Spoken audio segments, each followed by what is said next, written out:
ನಾವು ಅಂತ್ಯ ದಿನಗಳಲ್ಲಿ ಜೀವಿಸ್ತಾ ಇದ್ದೇವೆ. ಅಪಾಯವಾದಂತ ಕಾಲಗಳಲ್ಲಿ ನಾವು ಜೀವಿಸ್ತಾ ಇದ್ದೇವೆ. ಆದುದರಿಂದ ಭಕ್ತರ ಜೀವನದಲ್ಲಿ ದೇವರು ನಡೆಸಿರುವಂತ ಕಾರ್ಯಗಳ ಮೂಲಕವಾಗಿ ನಾವು ಆಲೋಚನೆ ಮಾಡ್ತಾ ಬರ್ತಾ ಇದ್ದೇವೆ. ಅದರಲ್ಲಿ ಪ್ರಾಮುಖ್ಯವಾಗಿ ಅಬ್ರಹಾಮನ ಜೀವನದಲ್ಲಿ ದೇವರು ಪ್ರತ್ಯಕ್ಷ ಆದಾಗ ನಡೆದಂತ ಘಟನೆಗಳ ಮೂಲಕವಾಗಿ ನಾವು ಸಂಗತಿಗಳನ್ನು, ಆತ್ಮಿಕವಾದಂತ ಆಲೋಚನೆಗಳನ್ನು ನಾವು ಕೇಳಿಸಿಕೊಳ್ತಾ ಬರ್ತಾ ಇದ್ದೇವೆ. ಮೊದಲನೇ ಪ್ರತ್ಯಕ್ಷತೆಯಲ್ಲಿ ದೇವರು ಯಾವ ರೀತಿಯಾಗಿ ಕಾಣಿಸಿಕೊಂಡನು ಮತ್ತು ಆ ಪ್ರತ್ಯಕ್ಷತೆಯಲ್ಲಿ ಅಬ್ರಹಾಮನ ಜೀವನ ಹೇಗುಂಟು ಅಂತೇಳಿ ನಾವು ಮೊದಲನೇ ಪ್ರತ್ಯಕ್ಷದ ಬಗ್ಗೆ ನಾವು ಆಲೋಚನೆ ಮಾಡಿದ್ದೇವೆ. ಕಳೆದ ವಾರದಲ್ಲಿ ಎರಡನೇ ಪ್ರತ್ಯಕ್ಷತೆ ಬಗ್ಗೆ ಕೂಡ ನಾವು ಆಲೋಚನೆ ಮಾಡಿದ್ದೇವೆ. ಅದರಲ್ಲಿ ಇವತ್ತು ಮತ್ತೊಂದು ವಿಷಯ, ಎರಡನೇ ಪ್ರತ್ಯಕ್ಷತೆಯಲ್ಲಿ ಮತ್ತೊಂದು ವಿಷಯವನ್ನು ನಾವಿವತ್ತು ಆಲೋಚನೆ ಮಾಡ್ಲಿಕ್ಕೆ ಹೋಗ್ತೇವೆ. ಅದಕ್ಕಾಗಿ ಮೊದಲು ನಾನು ದೇವರ ವಾಕ್ಯವನ್ನು ಓದ್ತೇನೆ. ಆದಿಕಾಂಡ ಪುಸ್ತಕ 12ನೇ ಅಧ್ಯಾಯ ಮೊದಲು 3 ವಚನಗಳನ್ನು ಮತ್ತೊಂದು ಸಾರಿ ನಾವು ಓದಿಕೊಳ್ಳೋಣ. ಆದಿಕಾಂಡ ಪುಸ್ತಕ 12ನೇ ಅಧ್ಯಾಯ ಮೊದಲು 3 ವಚನಗಳನ್ನು. ಯೆಹೋವನು ಅಬ್ರಾಮನಿಗೆ, ನೀನು ಸ್ವದೇಶವನ್ನು, ಬಂಧು ಬಲಗವನ್ನು, ತಂದೆಯ ಮನೆಯನ್ನು ಬಿಟ್ಟು ನಾನು ತೋರಿಸುವ ದೇಶಕ್ಕೆ ಹೊರಟು ಹೋಗು.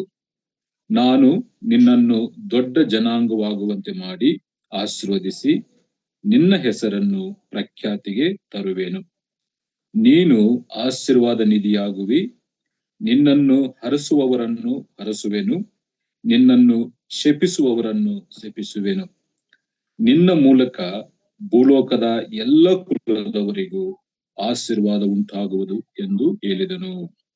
ದೇವರು ಈ ವಾಕ್ಯಗಳನ್ನು ನಮ್ಮೆಲ್ಲರಿಗಾಗಿ ಆತನ ಆಶೀರ್ವದಿಸಿ ತನ್ನ ಆತ್ಮನ ಮೂಲಕ ಆತನೇ ಮಾತಾಡ್ಲಿ. ಪ್ರಿಯರೇ, ಅಬ್ರಹಾಮನ ಜೀವನದಲ್ಲಿ ಇದು ಎರಡನೇ ಪ್ರತ್ಯಕ್ಷತೆ. ಮೊದಲನೇ ಪ್ರತ್ಯಕ್ಷತೆ ಮೆಸ್ಪತೋಮಿಯದಲ್ಲಿ ಊರು ಎಂಬ ಪ್ರಾಂತದಲ್ಲಿದ್ದಾಗ ದೇವರು ಪ್ರತ್ಯಕ್ಷನಾದನು. ಆ ಪ್ರತ್ಯಕ್ಷವಾಗುವಂತ ಸಂದರ್ಭದಲ್ಲಿ ಅಬ್ರಹಾಮನು ಒಬ್ಬ ಅನ್ಯನಾಗಿ, ದೇವರಿಗೆ ದೂರಸ್ಥನಾಗಿ, ಒಬ್ಬ ವಿಗ್ರಹಾರಾಧಕನಾಗಿ, ಪಾಪದ ಸ್ವಭಾವದಲ್ಲಿ ಜೀವಿಸುವಂತ ಒಬ್ಬ ವ್ಯಕ್ತಿಯಾಗಿದ್ದನು.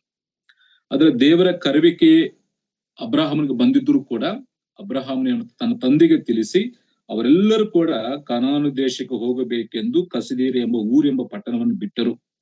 11ನೇ ಅಧ್ಯಾಯ 31ನೇ ವಚನದಲ್ಲಿ. ಆದ್ರೆ ಕಾನಾನು ದೇಶಕ್ಕೆ ಅವರು ಹೋಗುವುದಿಲ್ಲ.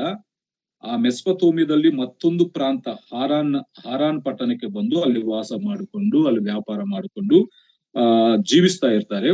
ಆ ಸಂದರ್ಭದಲ್ಲಿ ಆ ತಂದೆಯ ತೆರಹನು, ಅಬ್ರಹಾಮನ ತಂದೆ ತೆರಹನು ತೀರು ಹೋದ ಮೇಲೆ ದೇವರು ಎರಡನೇ ದರ್ಶನವನ್ನು 12ನೇ ಅಧ್ಯಾಯದಲ್ಲಿ ಕೊಡ್ತಾರೆ. ಇದು ಎರಡನೇ ದರ್ಶನ. ಇದು ಮೊದಲನೇ ದರ್ಶನ ಅಲ್ಲ, ಇದು ಎರಡನೇ ದರ್ಶನ. ಮೊದಲನೇ ದರ್ಶನದಲ್ಲಿ ಪ್ರಭಾವ ಸ್ವರೂಪನಾದಂತ ದೇವರಾಗಿ ಪ್ರತ್ಯಕ್ಷನಾದನು.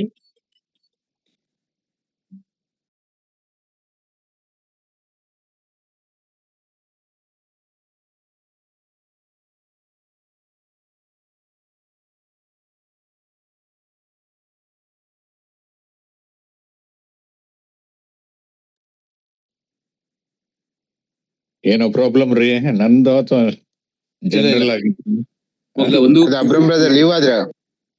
ಇಲ್ಲ, ಅದು ಫೋನ್ ಬಂದಾಗ ಕಟ್ ಆಗಿದೆ ಬ್ರದರ್. ಯಾವಾಗ ಕಟ್ ಆಗ್ತಾ ಇರ್ಲಿ, ಕಟ್ ಆಗಿದೆ ಏನೋ ಅಂತ. ಸರಿ, ನಾನು ಇದು ಕ್ಯಾನ್ಸಲ್ ಮಾಡಿದೆ, ಆದ್ರೂ ಕೂಡ ಕಟ್ ಆಗಿದೆ. ಸರಿ, ಇರ್ಲಿ, ನಾವು ದೇವರ ವಾಕ್ಯನ ಕೇಳಿಸ್ಕೊಳ್ಳೋಣ. ಇದು ಎರಡನೇ ಪ್ರತ್ಯಕ್ಷತೆ. ಈ ಪ್ರತ್ಯಕ್ಷತೆಯಲ್ಲಿ ದೇವರು ಅಬ್ರಹಾಮ್ನಿಗೆ ಯಾವ ರೀತಿಯಾಗಿ ಕಾಣಿಸಿಕೊಂಡಿದ್ದಾನಂದ್ರೆ, ನಾನು ಕಳೆದ ವಾರದಲ್ಲಿ ತಿಳಿಸಿದ್ದೆ, ವಾಗ್ದಾನ ಮಾಡಿದಾತನು ವಾಗ್ದಾನವನ್ನು ನೆರವೇರಿಸುವಾತನಾಗಿ ಆತನು ಪ್ರತ್ಯಕ್ಷನಾಗ್ತಾನೆ. ಮೊದಲನೇ ಪ್ರತ್ಯಕ್ಷತೆಯಲ್ಲಿ ಪ್ರಭಾವ ಸ್ವರೂಪನಂತ ದೇವರಾಗಿ ಪ್ರತ್ಯಕ್ಷನಾಗ್ತಾನೆ. ಯಾಕೆ? ಮನುಷ್ಯರೆಲ್ಲರೂ ಕೂಡ ಪಾಪ ಮಾಡಿ ದೇವರ ಮಹಿಮೆಯನ್ನು ಕಳೆದುಕೊಂಡಿದ್ದರಿಂದ ಆ ಕಳೆದುಕೊಂಡಂತ ಮಹಿಮೆಯನ್ನು ಮತ್ತೆ ಅಬ್ರಹಾಮನ ಮೂಲಕವಾಗಿ ಯೇಸು ಕ್ರಿಸ್ತನ ಲೋಕಕ್ಕೆ ಬಂದು ಆ ಮಹಿಮೆಯನ್ನು ನಮಗೆ ಕೊಡುವುದಕ್ಕೋಸ್ಕರ ದೇವರು ದರ್ಶನದಲ್ಲಿ ಅಬ್ರಹಾಮ್ ತೋರಿಸ್ತಾನೆ. ಅದು ಮೊದಲನೇ ಪ್ರತ್ಯಕ್ಷತೆ. ಆದ್ರೆ ಈ ಎರಡನೇ ಪ್ರತ್ಯಕ್ಷತೆಯಲ್ಲಿ ಅಬ್ರಹಾಮನಿಗೆ ದೇವರು ವಾಗ್ದಾನ ಮಾಡಿದಾತನು, ಆತನು ಅದನ್ನು ನೆರವೇರಿಸುವ ಆತನಂತೇಳಿ ಈ ಎರಡನೇ ಪ್ರತ್ಯಕ್ಷತೆಯಲ್ಲಿ ನಾವು ನೋಡ್ತೀವಿ. ಆದ್ರೆ ಈ ಪ್ರತ್ಯಕ್ಷತೆಕ್ಕಿಂತ ಮುಂಚೆ ಅಬ್ರಹಾಮನ ಜೀವನ ಯಾವ ರೀತಿಯಾಗಿ ಉಂಟಂದ್ರೆ, ಆತನು ಅವಿಧೇಯನಾಗಿ ಜೀವಿಸ್ತಾ ಇದ್ದ. ದೇವರ ಕರೆವಿಕೆಗೆ ಸರಿಯಾಗಿ ಕಿವಿಗೊಡದೆ ಅವಿಧೇಯನಾಗಿ ಜೀವಿಸ್ತಾ ಇದ್ದನು ಮತ್ತು ದುಃಖದಲ್ಲಿದ್ದ. ಅಂದ್ರೆ ತಂದೆ ತೀರು ಹೋದನು. ಆ ತಂದೆಯ ತೀರು ಹೋದಂತ ದಿನಗಳಲ್ಲಿ ದುಃಖದಲ್ಲಿದ್ದನು. ಮೂರನೇದಾಗಿ ಎಲ್ಲಿಗೆ ಹೋಗ್ಬೇಕು? ಇಷ್ಟು ದಿನಗಳು ನಡೆಸಿದಂತ ತಂದೆ ಈಗ ಇಲ್ಲ, ತೆರಹನು ಸತ್ತು ಹೋದಾನೆ. ಈಗ ಎಲ್ಲಿ ಹೋಗಬೇಕು? ಮತ್ತೆ ಮೆಸೊಪೊತಾಮಿಗೆ ಹೋಗ್ಬೇಕಾ, ಇಲ್ಲ ದೇವರು ತೋರಿಸಿರುವಂತ ಕಾನಾನ ದೇಶಕ್ಕೆ ಹೋಗ್ಬೇಕಂತೇಳಿ ಒಂದು ಗಲಿಬಿಲಿಯಲ್ಲಿ ಅಬ್ರಹಾಮನಿದ್ದಾಗ ದೇವರು ಅಲ್ಲಿ ಪ್ರತ್ಯಕ್ಷನಾಗ್ತಾನೆ. ಇದು ಎರಡನೇ ಪ್ರತ್ಯಕ್ಷತೆ. ಈ ಪ್ರತ್ಯಕ್ಷತೆಯಲ್ಲಿ ದೇವರು ಅವನಿಗೆ ದರ್ಶನ, ನಾನು ಯೆಹೋವನ ಅಬ್ರಹಾಮನಿಗೆ, ನೀನು ಸ್ವದೇಶವನ್ನು, ಅಂದ್ರೆ ಇನ್ನು ಸ್ವದೇಶದಲ್ಲಿ ಇದ್ರು ಅವರು, ಅಂದ್ರೆ ಸ್ವದೇಶದಲ್ಲಿ ಇದ್ದರು, ಸ್ವದೇಶವನ್ನು, ಬಂಧು ಬಳಗವನ್ನು, ತಂದೆ ಮನೆಯನ್ನು ಬಿಟ್ಟು ನಾನು ತೋರಿಸುವ ದೇಶಕ್ಕೆ ಹೊರಟು ಹೋಗಂತ ಹೇಳಿದಾಗ ಅಬ್ರಹಾಮನು ದೇವರ ಮೇಲೆ ನಂಬಿಕೆ ಇಡ್ತಾನೆ. ಅದಕ್ಕಾಗಿ ಕಳೆದ ವಾರದಲ್ಲಿ ನಾವು ಗಮನಿಸಿದ್ದೇವೆ, ಒಬ್ಬ ವ್ಯಕ್ತಿಯಲ್ಲಿ ನಂಬಿಕೆಗೆ ತಕ್ಕಂತ ಜೀವನ ಇರುವಾಗ ಅನೇಕ ಆಶೀರ್ವಾದಗಳನ್ನು ಅನುಭವಿಸಲಿಕ್ಕೆ ಸಾಧ್ಯ ಅಂತೇಳಿ ನಾವು ಗಮನಿಸಿದ್ದೇವೆ. ಮತ್ತು ನಂಬಿಕೆ ಅನ್ನುವಂಥದ್ದು ಎಲ್ಲವೂ ಚೆನ್ನಾಗಿದ್ದಾಗ ನಾವು ತೋರಿಸುವಂಥದ್ದಲ್ಲ, ಕ್ಲಿಷ್ಟವಾದಂತ ಪರಿಸ್ಥಿತಿಗಳಲ್ಲಿ, ಕಷ್ಟವಾದಂತ ಸಮಸ್ಯೆಗಳಲ್ಲಿ, ದುಃಖದಲ್ಲಿದ್ದಾಗ ನಾವು ನಂಬಿಕೆಯನ್ನು ತೋರಿಸುವಾಗ ಅದೇ ನಿಜವಾದಂತ ನಂಬಿಕೆ ಅಂತ ಹೇಳಿ ಕಳೆದ ವಾರದಲ್ಲಿ ನಾವು ಗಮನಿಸಿದ್ವಿ. ಆದ್ರೆ ಇಲ್ಲಿ ಈ ಎರಡನೇ ಪ್ರತ್ಯಕ್ಷದಲ್ಲಿ ನಾವು ಮೊದಲು ಗಮನಿಸುವಂತ ಒಂದು ವಿಷಯ ಏನಂತಂದ್ರೆ, ಅಬ್ರಹಾಮನು ಅವಿಧೇಯತ್ವದಲ್ಲಿದ್ದನು, ಆತನನ್ನು ವಿಧೇಯತ್ವದೊಳಗೆ ನಡೆಸಿರುವಂತ ದೇವರನ್ನು ಈ ವಾಕ್ಯ ಭಾಗದಲ್ಲಿ ನಾವು ಗಮನಿಸ್ತೇವೆ. ದೇವರು ಬಂದು ಹೇಳಿದಾಗ ಅಬ್ರಹಾಮನ್ ಏನ್ ಮಾಡ್ತಾನೆ? 4ನೇ ವಚನದಲ್ಲಿ ಯೆಹೋವನು ಹೇಳಿದ ಮೇರೆಗೆ ಅಬ್ರಹಾಮನು ಹೊರಟು ಹೋದನು ಅಂತ. 5ನೇ ವಚನ ಕಡೆ ಭಾಗದಲ್ಲಿ ಕನಾನ ದೇಶಕ್ಕೆ ಸೇರಿದನು ಅಂತೆ. ಅದಕ್ಕಾಗಿ ಮೊದಲನೇ ಪ್ರತ್ಯಕ್ಷತೆಯಲ್ಲಿ ಅವಿಧೇಯತ್ವ ತೋರಿಸಿರುವಂತ ಅಬ್ರಹಾಮನು ಈಗ ಎರಡನೇ ಸಾರಿ ದೇವರು ಪ್ರತ್ಯಕ್ಷವಾದಾಗ ಅದಕ್ಕೆ ವಿಧೇಯತ್ವವನ್ನು ತೋರಿಸಿ ಆತನು ತೋರಿಸಿರುವಂತ ದೇಶಕ್ಕೂ ಆತನು ಹೊರಟು ಹೋಗಿರುವಂತದ್ದು ವಾಕ್ಯದಲ್ಲಿ ಗಮನಿಸ. ಅದಕ್ಕಾಗಿ ಕಳೆದ ವಾರದಲ್ಲಿ ನಾವು ಗಮನಿಸಿರುವಂತದ್ದು, ನಂಬಿಕೆ ಅನ್ನುವಂಥದ್ದು ಇದ್ದ ವಿಷಯಗಳನ್ನು, ಕಣ್ಣಿಗೆ ಕಾಣುವಂತ ವಿಷಯಗಳನ್ನು, ಸಮೃದ್ಧಿಯಾದಂತ ವಿಷಯಗಳನ್ನು ಬಿಟ್ಟು ಕಣ್ಣಿಗೆ ಕಾಣದಿರುವಂತ ವಿಷಯಗಳಿಗಾಗಿ ಹೋಗುವಂತದ್ದೇ ಅಂತೇಳಿ ನಾವು ಕಳೆದ ವಾರದಲ್ಲಿ ಗಮನಿಸಿದ್ದೇವೆ. ಅದಕ್ಕಾಗಿ ಅಬ್ರಹಾಮನು ದೇವರನ್ನು ನಂಬಿದ್ದರಿಂದ ಆತನು ಸ್ವದೇಶವನ್ನು, ಬಂಧು ಬಳಗವನ್ನು, ತಂದೆಯ ಮನೆ ಬಿಡ್ಲಿಕ್ಕೆ ಕಾರಣವಾಯಿತು. ಅದಕ್ಕೆ ನಾನು ಕಳೆದ ವಾರದಲ್ಲಿ ಹೇಳಿದ್ದೆ, ಕರೆದವನು ಎಂತವನು ಅಂತೇಳಿ ನಮಗೆ ಅರ್ಥವಾದರೆ, ಕರೆದವನ ಶಕ್ತಿ, ಆತನ ಸಾಮರ್ಥ್ಯ, ಆತನ ಒಳ್ಳೆತನ, ಆತನ ಭುಜ ಪರಾಕ್ರಮ ನಮಗೆ ಅರ್ಥವಾದರೆ ಈ ಭೌತಿಕವಾದಂತ ವಿಷಯಗಳನ್ನು ಬಿಡ್ಲಿಕ್ಕೆ ಸರಳವಾಗಿ, ಈಸಿಯಾಗಿ ಬಿಡ್ಲಿಕ್ಕೆ ಸಾಧ್ಯ ಅಂತೇಳಿ ನಾವು ಗಮನಿಸಿದೆ. ಅದಕ್ಕೆ ಒಂದು ಎಕ್ಸಾಂಪಲ್ ಆಗಿ ಅಪೊಸ್ತಲನ ಪೌಲನ ಬಗ್ಗೆ ನಾವು ನೋಡಿದ್ದೇವೆ. ಪೌಲನಿಗೆ ಅನೇಕ ಆಧಿಕ್ಯತೆಗಳುಂಟು. ಆದ್ರೆ ಯೇಸು ಕ್ರಿಸ್ತನ ಪುನರುತ್ಥಾನದ ಶಕ್ತಿಯನ್ನು ತಿಳ್ಕೊಳ್ಳುವುದಕ್ಕೋಸ್ಕರ ತನಗಿರುವಂತ ಎಲ್ಲವನ್ನು ಕೂಡ ಕಸವಾಗಿ ಆತನು ಬಿಟ್ಟಿರುವಂತದ್ದು, ಎನಿಸಿಕೊಂಡಿರುವಂತದ್ದು ವಾಕ್ಯದಲ್ಲಿ ನಾವು ಗಮನಿಸಿರುವಂತ ಒಂದು ಸತ್ಯ. ಅದಕ್ಕಾಗಿ ಪ್ರಿಯರೇ, ಅಬ್ರಹಾಮನು ನಂಬಿಕೆ ಎಲ್ಲಿ ಕಾಣಿಸ್ತಾ ಇದೆ ಅಂದ್ರೆ ಅದನ್ನು ಬಿಡುವುದರಲ್ಲಿ, ಸ್ವದೇಶವನ್ನು, ಬಂಧು ಬಳಗವನ್ನು, ತಂದೆ ಮನೆ ಬಿಟ್ಟು ಹೋಗುವುದರಿಂದ ಆತನು ಪರಿಪೂರ್ಣವಂತ ನಂಬಿಕೆ ಉಳ್ಳವನಾಗಿ ಆತನು ಹೊರಟು ಹೋದನು ಅಂತ ಹೇಳಿ ನಾವು ಗಮನಿಸಿದ್ದೇವೆ. ಕಳೆದ ವಾರದಲ್ಲಿ ಕೂಡ ಆ ನಂಬಿಕೆ ದೇವರು ಎಂತವನಂತ ನೋಡಿದ್ದಾನೆ. ಮೊದಲು ದೇವರನ್ನ ಅರ್ಥ ಮಾಡಿಕೊಂಡಿದ್ದಾನೆ. ದೇವರು ಎಂತವನು? ಸತ್ತವರನ್ನು ಜೀವಂತವಾಗಿ ಎಬ್ಬಿಸುವಂತ ದೇವರು. ರೋಮಪತ್ರಿಕೆ 4ನೇ ಅಧ್ಯಾಯ 17ನೇ ವಚನ ನಾವು ಓದಿದ್ದೇವೆ. ಸತ್ತವರನ್ನು ಜೀವಂತವಾಗಿ ಎಬ್ಬಿಸುವಂತ ದೇವರು, ಇಲ್ಲದವುಗಳನ್ನು ಇದ್ದ ಹಾಗೆ ಕರೆಯುವಂತ ದೇವರು, ವಾಗ್ದಾನವನ್ನು ಮಾಡಿ ಅದನ್ನು ನೆರವೇರಿಸಲಿಕ್ಕೆ ಸಮರ್ಥನಾದಂತ ದೇವರಂತೇಳಿ ಆತನು ಸಂದೇಹ ಪಡದೆ, ನಂಬಿಕೆಯಲ್ಲಿ ಬಲಹೀನವಾಗದೆ, ನಿರೀಕ್ಷೆಗೆ ಆಧಾರವು ಇಲ್ಲದಿರುವಂತ ಸಂದರ್ಭದಲ್ಲಿ ಕೂಡ ಆತನು ನಿರೀಕ್ಷಿಸಿ ನಂಬಿದ್ದರಿಂದ ಆತನು ಅನೇಕ ಆಶೀರ್ವಾದಗಳಿಗೆ ಪಾತ್ರನಾಗಿದ್ದಾನಂತೇಳಿ ವಾಕ್ಯದಿಂದ ಗಮನಿಸಿದ. ಆದ್ರೆ ಇವತ್ತು ಎರಡನೇ ವಿಷಯ ಅಂತಂದ್ರೆ, ನಂಬಿಕೆಯಿಂದ ಯಾರು ಹೋಗ್ತಾರೋ ಅವರೊಂದಿಗೆ ದೇವರು ಇರ್ತಾನೆ ಮತ್ತು ಅವರನ್ನು ಆಶೀರ್ವದಿಸುತ್ತಾನೆ. ಇದನ್ನು ನಾವು ಈ ವಾಕ್ಯದಲ್ಲಿ ಗಮನಿಸ್ತೇವೆ. ಯಾರು ನಂಬಿಕೆದಿಂದ ಹೊರಟು ಹೋಗ್ತಾರೋ ಅವರೊಂದಿಗೆ ದೇವರು ಇರ್ತಾನೆ, ಅವರನ್ನು ಆಶೀರ್ವದಿಸ್ತಾನೆ. ಅದಕ್ಕಾಗಿ ನೀನು ಹೋಗು, ನಾನು ನಿನ್ನ ಸಂಗಡ ಇರ್ತೇನೆ, ನಿನ್ನನ್ನು ಆಶೀರ್ವದಿಸುತ್ತೇನೆ ಅಂತೇಳಿ ವಾಕ್ಯ ಭಾಗದಲ್ಲಿ ನೀನು ಹೊರಟು ಹೋಗು, ನಾನು ನಿನ್ನನ್ನು ಆಶೀರ್ವದಿಸುತ್ತೇನೆ. ನೀವು ಹೋಗ್ರಿ, ನೀನು ಹೊರಟು ಹೋಗು, ನಾನೇನ್ ಮಾಡ್ತೇನೆ, ನಿಮ್ಮ ಸಂಗಡ ಇದ್ದು ನಿಮ್ಮನ್ನು ಆಶೀರ್ವದಿಸುವಂತ ದೇವರಾಗಿ. ಅದಕ್ಕಾಗಿ ಮೊದಲು ನಾವು ಕ್ರಿಯಾರೂಪವನ್ನು ತೋರಿಸಬೇಕು. ದೇವರ ವಾಕ್ಯಕ್ಕೂ ದೇವರ ಆಜ್ಞೆಗೂ ನಾವು ವಿಧೇಯತೆಯನ್ನು ತೋರಿಸಿದಾಗ ದೇವರು ನಮ್ಮ ಸಂಗಡ ಇರ್ತಾನೆ, ನಮಗೆ ಬೇಕಾಗಿರುವಂತಹ ಆಶೀರ್ವಾದಗಳನ್ನು, ಸಹಾಯವನ್ನು ಕೂಡ ಆತನು ಒದಗಿಸಿಕೊಡ್ತಾನೆ. ಅದಕ್ಕಾಗಿ ಅಬ್ರಹಾಮನಿಗೆ ನೀನು ಹೊರಟು ಹೋಗು, 2ನೇ ವಚನ 3ನೇ ವಚನದಲ್ಲಿ ಅಬ್ರಹಾಮನಿಗೂ ಕೊಡುವಂತ ಒಂದು ಆಶೀರ್ವಾದ ನಾವು ನೋಡ್ತೇವೆ. ಅಬ್ರಹಾಮನಿಗೂ ಕೊಡುವಂತ ಒಂದು ಆಶೀರ್ವಾದ. ಅದಕ್ಕಾಗಿ ನಾನು ಹೀಗೆ ಹೇಳ್ತೇನೆ, ಆಜ್ಞೆ ಮತ್ತು ಅಧೀನತೆ ಮತ್ತು ಆಶೀರ್ವಾದ ಈಗ ಅಬ್ರಹಾಮನು ಈ ಆಶೀರ್ವಾದಗಳನ್ನು ಪಡ್ಕೊಳ್ಳಬೇಕಾದ್ರೆ ಅಲ್ಲಿ ಕೆಲವೊಂದು ಆಜ್ಞೆಗಳಿದ್ದಾವೆ. ಆಜ್ಞೆ ಪಾಲನೆ ಮಾಡದೆ ಆಶೀರ್ವಾದವು ಬರುವುದಿಲ್ಲ. ಇದು ನಮ್ಮ ಮನಸ್ಸಿನಲ್ಲಿ ಮುದ್ರಿಸಿಕೊಳ್ಳಬೇಕು. ಮೊದಲು ನಾವು ದೇವರ ವಾಕ್ಯಕ್ಕೂ ಇಲ್ಲ ದೇವರ ಆಜ್ಞೆಗೂ ನಾವು ವಿಧೇಯತೆಯನ್ನು ತೋರಿಸಿದಾಗ ದೇವರು ಆಶೀರ್ವಾದಗಳನ್ನು ಕಲಿಸ್ಕೊಡ್ತಾರೆ. ಆದ್ರೆ ಇವತ್ತು ಅನೇಕ ಜನ ಏನ್ ಮಾಡ್ತೇವೆ, ನಾವೆಲ್ಲ ಏನ್ ಮಾಡ್ತೇವೆ, ನಮಗೆ ಮೊದಲು ಆಶೀರ್ವಾದ ಬೇಕು, ಆಮೇಲೆ ಆಜ್ಞೆ ಪಾಲನೆ ಮಾಡುವುದಿಲ್ಲ. ಅದಕ್ಕಾಗಿ ಈ ವಚನ ಭಾಗದ ಈ 3 ವಚನಗಳಲ್ಲಿ ದೇವ್ರು ನೀನು ಹೊರಟು ಹೋಗು, ನಿನ್ನನ್ನು ಆಶೀರ್ವದಿಸುತ್ತೇನೆ ಅಂತೇಳಿ ವಾಕ್ಯ ಭಾಗ್ಯದಲ್ಲಿ ನಾವು ಗಮನಿಸ. ಆದ್ರೆ ಇಲ್ಲಿ 3 ವಚನಗಳಲ್ಲಿ ಅಬ್ರಹಾಮನೊಂದಿಗೆ ದೇವರು ಮಾಡಿದಂತ ಒಂದು ಒಡಂಬಡಿಕೆ ನಾವು ನೋಡ್ತೇವೆ, ಇಲ್ಲ ವಾಗ್ದಾನ ಅಂತ ನಾವು ನೋಡ್ತೇವೆ.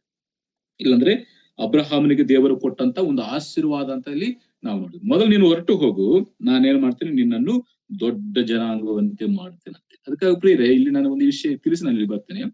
ಹಳೆ ಒಡಂಬಡಿಕೆಯ ಭಕ್ತರಿಗೆ ಕೊಡುವಂತ ವಾಗ್ದಾನವಾಗಲಿ ಆಶೀರ್ವಾದ ಆಗಲಿ ಅದು ಭೂ ಸಂಬಂಧವಾದದ್ದು. ಆದ್ರೆ ಹೊಸ ಒಡಂಬಡಿಕೆಯಲ್ಲಿದ್ದಂತ ನಮಿಗಾದರೂ ಆತನ ವಾಗ್ದಾನಗಳು ಅದು ಆತ್ಮ ಸಂಬಂಧವಾದದ್ದು, ಆತ್ಮಿಕವಾದದ್ದು, ಅದು ಪರ ಸಂಬಂಧವಾದ. ಇದನ್ನು ನಾವೆಂದಿಗೂ ಮರೆಯಬಾರದು. ಇಲ್ಲಿ ಅಬ್ರಹಾಮನಿಗೆ ದೇವರು ಮಾಡಿದ ಒಂದು ವಾಗ್ದಾನ ಏನು, ಒಂದು ಒಡಂಬಡಿಕೆ ಏನು ಅಂತ ನಾವು ನೋಡುವಾಗ, ನೀನು ಹೊರಟು ಹೋದರೆ ನಾನೇನ್ ಮಾಡ್ತೇನೆ, ನಿನ್ನನ್ನು ಆಶೀರ್ವದಿಸುತ್ತೇನೆ. ಏನು ಆಶೀರ್ವಾದ, ಇಲ್ಲಿ ಒಂದು 7 ರೀತಿಯಾದಂತಹ ಆಶೀರ್ವಾದ ಇಲ್ಲಿ ಕೊಟ್ಟಿದ್ದಾನೆ. 7 ರೀತಿಯಾದಂತಹ ಆಶೀರ್ವಾದ ಇಲ್ಲಿ ಕೊಟ್ಟಿದ್ದಾನೆ. ಆದ್ರೆ ಈ ಆಶೀರ್ವಾದ ಇಲ್ಲ ಈ ವಾಗ್ದಾನ ಅಬ್ರಹಾಮನು ಅನುಭವಿಸಬೇಕಾದ್ರೆ ಅಲ್ಲಿ ಒಂದು 3 ಷರತ್ತುಗಳಿದ್ದಾವೆ, ಕಂಡೀಷನ್ಸ್ ಇದೆ, ಆಜ್ಞೆಗಳಿದ್ದಾವೆ. ಈ ಆಜ್ಞೆಗಳನ್ನು ಪಾಲನೆ ಮಾಡಿದ್ರೆ ಮಾತ್ರ ಆಶೀರ್ವಾದವನ್ನು ಅನುಭವಿಸಲಿಕ್ಕೆ ಸಾಧ್ಯ. ಇವತ್ತು ನಾವು ಕೂಡ ಲೋಕದಲ್ಲಿ ಅನೇಕ ಕಾರ್ಯಕ್ರಮಗಳು ಮಾಡುವಾಗ, ಇಲ್ಲ ಅಗ್ರಿಮೆಂಟ್ಗಳು ಮಾಡಿಕೊಳ್ಳುವಾಗ, ಈಗ ಮೊಬೈಲ್ ನಲ್ಲಿ ಯಾವುದೇ ಆಪ್ ಡೌನ್ಲೋಡ್ ಮಾಡ್ಕೊಳ್ಬೇಕು, ಎಲ್ಲ ಟರ್ಮ್ಸ್ ಅಂಡ್ ಕಂಡೀಷನ್ಸ್ ಇದ್ದೇ ಇರ್ತಾವ, ಆಜ್ಞೆಗಳು ಇದ್ದೇ ಇರ್ತಾವ. ಒಂದು ಅಗ್ರಿಮೆಂಟ್ ಮಾಡ್ಕೊಳ್ಬೇಕಾದ್ರೆ, ಒಂದು ಪ್ರಮಾಣ ಪತ್ರ ಮಾಡಿಕೊಳ್ಳಬೇಕಾದ್ರೆ ಒಂದು ಷರತ್ತುಗಳು ಇದ್ದೇ ಇರ್ತವೆ. ಅದೇ ರೀತಿಯಾಗಿ ಇಲ್ಲಿ ಅಬ್ರಹಾಮನಿಗೆ ಕೊಡುವಂತ ಈ ವಾಗ್ದಾನವನ್ನು ಆತನು ಸ್ವತಂತ್ರಿಸಿಕೊಳ್ಳಬೇಕಾದ್ರೆ, ಇಲ್ಲ ಈ ಆಶೀರ್ವಾದಗಳನ್ನು ಅಬ್ರಹಾಮನ ಅನುಭವಿಸಬೇಕಾದ್ರೆ ಅಲ್ಲಿ ದೇವರು ಒಂದು 3 ಷರತ್ತುಗಳನ್ನು ಇಲ್ಲ 3 ಆಜ್ಞೆಗಳನ್ನು ಕೊಟ್ಟಿದ್ದಾರೆ. ಆ ಆಜ್ಞೆಗಳಿಗೆ ಅಬ್ರಹಾಮನು ವಿಧೇಯತೆ ತೋರಿಸಿದ್ರೆ ಮಾತ್ರ ಇದನ್ನು ಅನುಭವಿಸಲಿಕ್ಕೆ ಸಾಧ್ಯ. ಏನು ಷರತ್ತು? 3 ಷರತ್ತುಗಳೇನಂದ್ರೆ, ಮೊದಲು ನೀನು ಸ್ವದೇಶವನ್ನು ಬಿಡಬೇಕು, ಬಂಧು ಬಳಗವನ್ನು ಬಿಡಬೇಕು, ತಂದೆ ಮನೆಯನ್ನು ಬಿಡಬೇಕು. ಇವು ಷರತ್ತುಗಳು. ಈ ಷರತ್ತುಗಳನ್ನು ನೀನು ನೆರವೇರಿಸಿ ನೀನು ಹೊರಟು ಹೋದರೆ ನಾನೇನ್ ಮಾಡ್ತೇನೆ, ನಿನ್ನನ್ನು ಆಶೀರ್ವದಿಸುತ್ತೇನೆ, ನಿನ್ನನ್ನು ಅಭಿವೃದ್ಧಿ ಪಡಿಸ್ತೇನೆ ಅಂತ. ಏನ್ ಆಶೀರ್ವಾದ ನೋಡಿ, ಒಂದೊಂದು ನಾವು ನೋಡ್ತೇವೆ. ಮೊದಲು 2ನೇ ವಚನದಲ್ಲಿ, ನಾನು ನಿನ್ನನ್ನು ದೊಡ್ಡ ಜನಾಂಗವಂತೆ ಮಾಡಿ, ಮೊದಲು ನಿನ್ನನ್ನು ದೊಡ್ಡ ಜನಾಂಗವಾಗಿ ಮಾಡ್ತೇನೆ. ಯಾವಾಗ? ನೀನು ಹೊರಟು ಹೋದಾಗ. ಆ ಷರತ್ತುಗಳನ್ನು ನೀನು ಸಫಲಪಡಿಸಿ, ಇಲ್ಲ ಅದನ್ನು ನೆರವೇರಿಸಿ, ಸ್ವದೇಶವನ್ನು, ಬಂಧು ಬಳಗವನ್ನು, ತಂದೆ ಮನೆ ಬಿಟ್ಟು ನೀನು ಹೊರಟು ಹೋದರೆ, ಆ ಕಂಡೀಷನ್ಗೆ ನೀನು ಒಪ್ಪುವುದಾದ್ರೆ ನಾನೇನ್ ಮಾಡ್ತೇನೆ, ನಿನ್ನನ್ನು ದೊಡ್ಡ ಜನಾಂಗವಾಗುವಂತೆ ಮಾಡ್ತೇನೆ. ಇದು ಮೊದಲನೇ ಆಶೀರ್ವಾದ. 2ನೇದಾಗಿ, ನಿನ್ನನ್ನು ಆಶೀರ್ವದಿಸುತ್ತೇನೆ. 3, ನಿನ್ನ ಹೆಸರನ್ನು ಪ್ರಖ್ಯಾತಿಗೆ ತರುವೆನು. 4, ನೀನು ಆಶೀರ್ವಾದ ನಿಧಿಯಾಗುವಿ. 5, ನಿನ್ನನ್ನು ಹರಸುವವರನ್ನು ಹರಸುವೆನು. 6, ನಿನ್ನನ್ನು ಶಪಿಸುವವರನ್ನು ಶಪಿಸುವೆನು. 7, ನಿನ್ನ ಮೂಲಕವಾಗಿ ಭೂಲೋಕದ ಎಲ್ಲ ಕುಲದವರಿಗೂ ಆಶೀರ್ವಾದ ಉಂಟಾಗುವುದು. ಅರ್ಥ ಆಯ್ತಾ? ಈ ಆಶೀರ್ವಾದಗಳು ಅಬ್ರಹಾಮನ ಜೀವನದಲ್ಲಿ ಆತನ ಅನುಭವಿಸಬೇಕಾದರೆ ಈ ಷರತ್ತುಗಳನ್ನು ಆತ ನೆರವೇರಿಸಬೇಕು. ಅದನ್ನ ಗಮನಿಸ್ತೇವೆ. ಅದೇನ್ ಮಾಡ್ತಾರೆ, ಆ ಷರತ್ತು ದೇವರ ಕೊಟ್ಟಂತ ಆ ಷರತ್ತು ನೆರವೇರಿಸಿ ಆಶೀರ್ವಾದಕ್ಕೆ ಪ್ರಪಂಚದಲ್ಲಿ ಅನೇಕ ಜನರು ಅಬ್ರಹಾಮನ ಸಂತಾನವಾಗಿ ಮತ್ತು ಮುಖ್ಯವಾಗಿ ಕರ್ತನಾಗಿರುವಂತಹ ಯೇಸು ಕ್ರಿಸ್ತನ ಅಬ್ರಹಾಮನ ವಂಶ ಯೇಸು ಕ್ರಿಸ್ತ ಹುಟ್ಟು ಬಂದದ್ದರಿಂದ ಇವತ್ತು ಯೇಸು ಕ್ರಿಸ್ತನ ಮೂಲಕವಾಗಿ ಇವತ್ತು ಪ್ರಪಂಚಕ್ಕೆಲ್ಲ ಆಶೀರ್ವಾದ ಉಂಟಾಗಿದೆ. ಇದು ನಡೆದಂತ ಘಟನೆ, ಅಬ್ರಹಾಮನ ಜೀವನದಲ್ಲಿ ಇದು ನಡೆದಂತ ಘಟನೆ. ಆತನ ಷರತ್ತುಗಳಿಗೆ, ಆ ಕಂಡೀಷನ್ಗೆ ಒಪ್ಪಿಕೊಂಡು ಅವುಗಳನ್ನು ಬಿಟ್ಟು ಕನಾನ ದೇಶಕ್ಕೆ ಹೋದದ್ರಿಂದ ಹೊರಟು ಹೋದನು. 5ನೇ ವಚನ ಕಡೆ ಭಾಗದಲ್ಲಿ, ಕನಾನ ದೇಶಕ್ಕೆ ಸೇರಿದನು. ತನ್ನ ನಂಬಿಕೆಯನ್ನು ಕ್ರಿಯೆಗಳಲ್ಲಿ ತೋರ್ಪಡಿಸಿದ್ದರಿಂದ ಇವತ್ತು ಅಬ್ರಹಾಮನು ದೊಡ್ಡ ಜನಾಂಗವಾಗಿ, 3 ದೊಡ್ಡ ಜನಾಂಗಗಳಿಗೆ ಮೂಲ ಪಿತ್ರ. ಯಹೂದ್ಯರಿಗೂ ಮೂಲ ಪಿತೃನು, ಮುಸ್ಲಿಂ ಸಹೋದರರಿಗೂ ಮೂಲ ಪಿತೃನು, ಕ್ರೈಸ್ತರಾಗಿರುತ್ತ ನಮಗೆ ಕೂಡ ಆತನ ಮೂಲ ಪಿತೃನು. ಪ್ರಪಂಚದಲ್ಲಿ ಎಷ್ಟು ಜನರು ಗೌರವಿಸುವಂತ ಒಬ್ಬ ವ್ಯಕ್ತಿ ಯಾರಂದ್ರೆ ಅಬ್ರಹಾಮನೇ. ಅದಕ್ಕಾಗಿ ಆತನನ್ನು ದೊಡ್ಡ ಜನಾಂಗವಾಗಿ ಮಾಡಿದನು, ಆತನನ್ನು ಆಶೀರ್ವದಿಸಿದನು, ಆತನ ನಾಮವನ್ನು ಹೆಚ್ಚಿಸಿದನು, ಪ್ರಖ್ಯಾತಿಗೆ ತಂದನು. ಅಬ್ರಹಾಮು ಆಶೀರ್ವಾದ ನಿಧಿಯಾಗಿದ್ದನು. ಅರಸುವವರನ್ನು ಅರಸಿದನು, ಶಪಿಸುವಂತವರು ಶಪಿಸಿದನು. ಭೂಲೋಕದ ಎಲ್ಲ ಕುಲದವರಿಗೂ ಆತನ ಮೂಲಕವಾಗಿ ಅಂದ್ರೆ ಆ ವಂಶದಲ್ಲಿ ಯೇಸು ಕ್ರಿಸ್ತನು ಬಂದದ್ರಿಂದ ಎಲ್ಲರಿಗೂ ಕೂಡ ಆಶೀರ್ವಾದವು ಸಿಕ್ತು. ಅದಕ್ಕಾಗಿ ಪ್ರಿಯರೇ, ಇದು ಅಬ್ರಹಾಮನ ಜೀವನದಲ್ಲಿ ನಡೆದಂತ ಘಟನೆ. ಕರುವಿಗೆ ಕಿವಿಗೊಟ್ಟನು, ನಂಬಿಕೆ ಇಟ್ಟನು, ನಂಬಿಕೆಯನ್ನು ವಿಧೇಯತ್ವದಲ್ಲಿ ತೋರಿಸಿದನು, ಹೊರಟು ಹೋದದ್ರಿಂದ ಈ ಆಶೀರ್ವಾದಗಳನ್ನ ಅಬ್ರಹಾಮನು ಅನುಭವಿಸಿದನು. ಅದಕ್ಕಾಗಿ ಇವುಗಳನ್ನ ಅನುಭವಿಸಬೇಕಾದ್ರೆ ಮೊದಲು ನಂಬಿಕೆಯಿಂದ ಹೊರಟು ಹೋಗ್ಬೇಕು. 2 ಷರತ್ತುಗಳನ್ನು ನಾವು ಅನುಸರಿಸಬೇಕು. ಆಗ ನಾವೇನ್ ಮಾಡ್ತೇವೆ, ಈ ಆಶೀರ್ವಾದಗಳನ್ನು ಅನುಭವಿಸಲಿಕ್ಕೆ ಸಾಧ್ಯ. ಆದ್ರೆ ನನ್ನ ವಿಷಯಕ್ಕೆ ಬರ್ತೇನೆ. ಇದು ಅಬ್ರಹಾಮನ ಜೀವನದಲ್ಲಿ ನಡೆದಂತ ಘಟನೆ. ಇವತ್ತು ಕೂಡ ಅಬ್ರಹಾಮನ ಜೀವನದಲ್ಲಿ ಈ ಆಶೀರ್ವಾದವನ್ನು ಆತನ ಸಂತತಿಯವರು ಈ ಆಶೀರ್ವಾದವನ್ನು ಅನುಭವಿಸುವಂತದ್ದು ನಾವು ವಾಕ್ಯದಿಂದ ಗಮನಿಸುವಂತ ಒಂದು ವಿಷಯ. ಆದರೆ ಪ್ರಿಯರೇ, ಹೊಸ ಒಡಂಬಡಿಕೆಯ ಭಕ್ತರಾಗಿರುವಂತ ನಮಗೆ ಕೂಡ ಅನೇಕ ವಾಗ್ದಾನಗಳನ್ನು ದೇವರು ಕೊಟ್ಟಿದ್ದಾರೆ.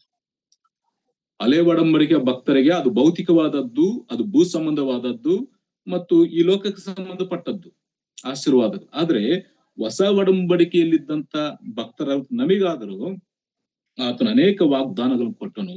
ಆ ವಾಗ್ದಾನಗಳೆಲ್ಲವೂ ಕೂಡ ಕರ್ತನಾಗಿರುವಂತ ಯೇಸು ಕ್ರಿಸ್ತನಲ್ಲಿ ನಮಗೆ ಅನುಗ್ರಹಿಸಿದ್ದಾನೆ.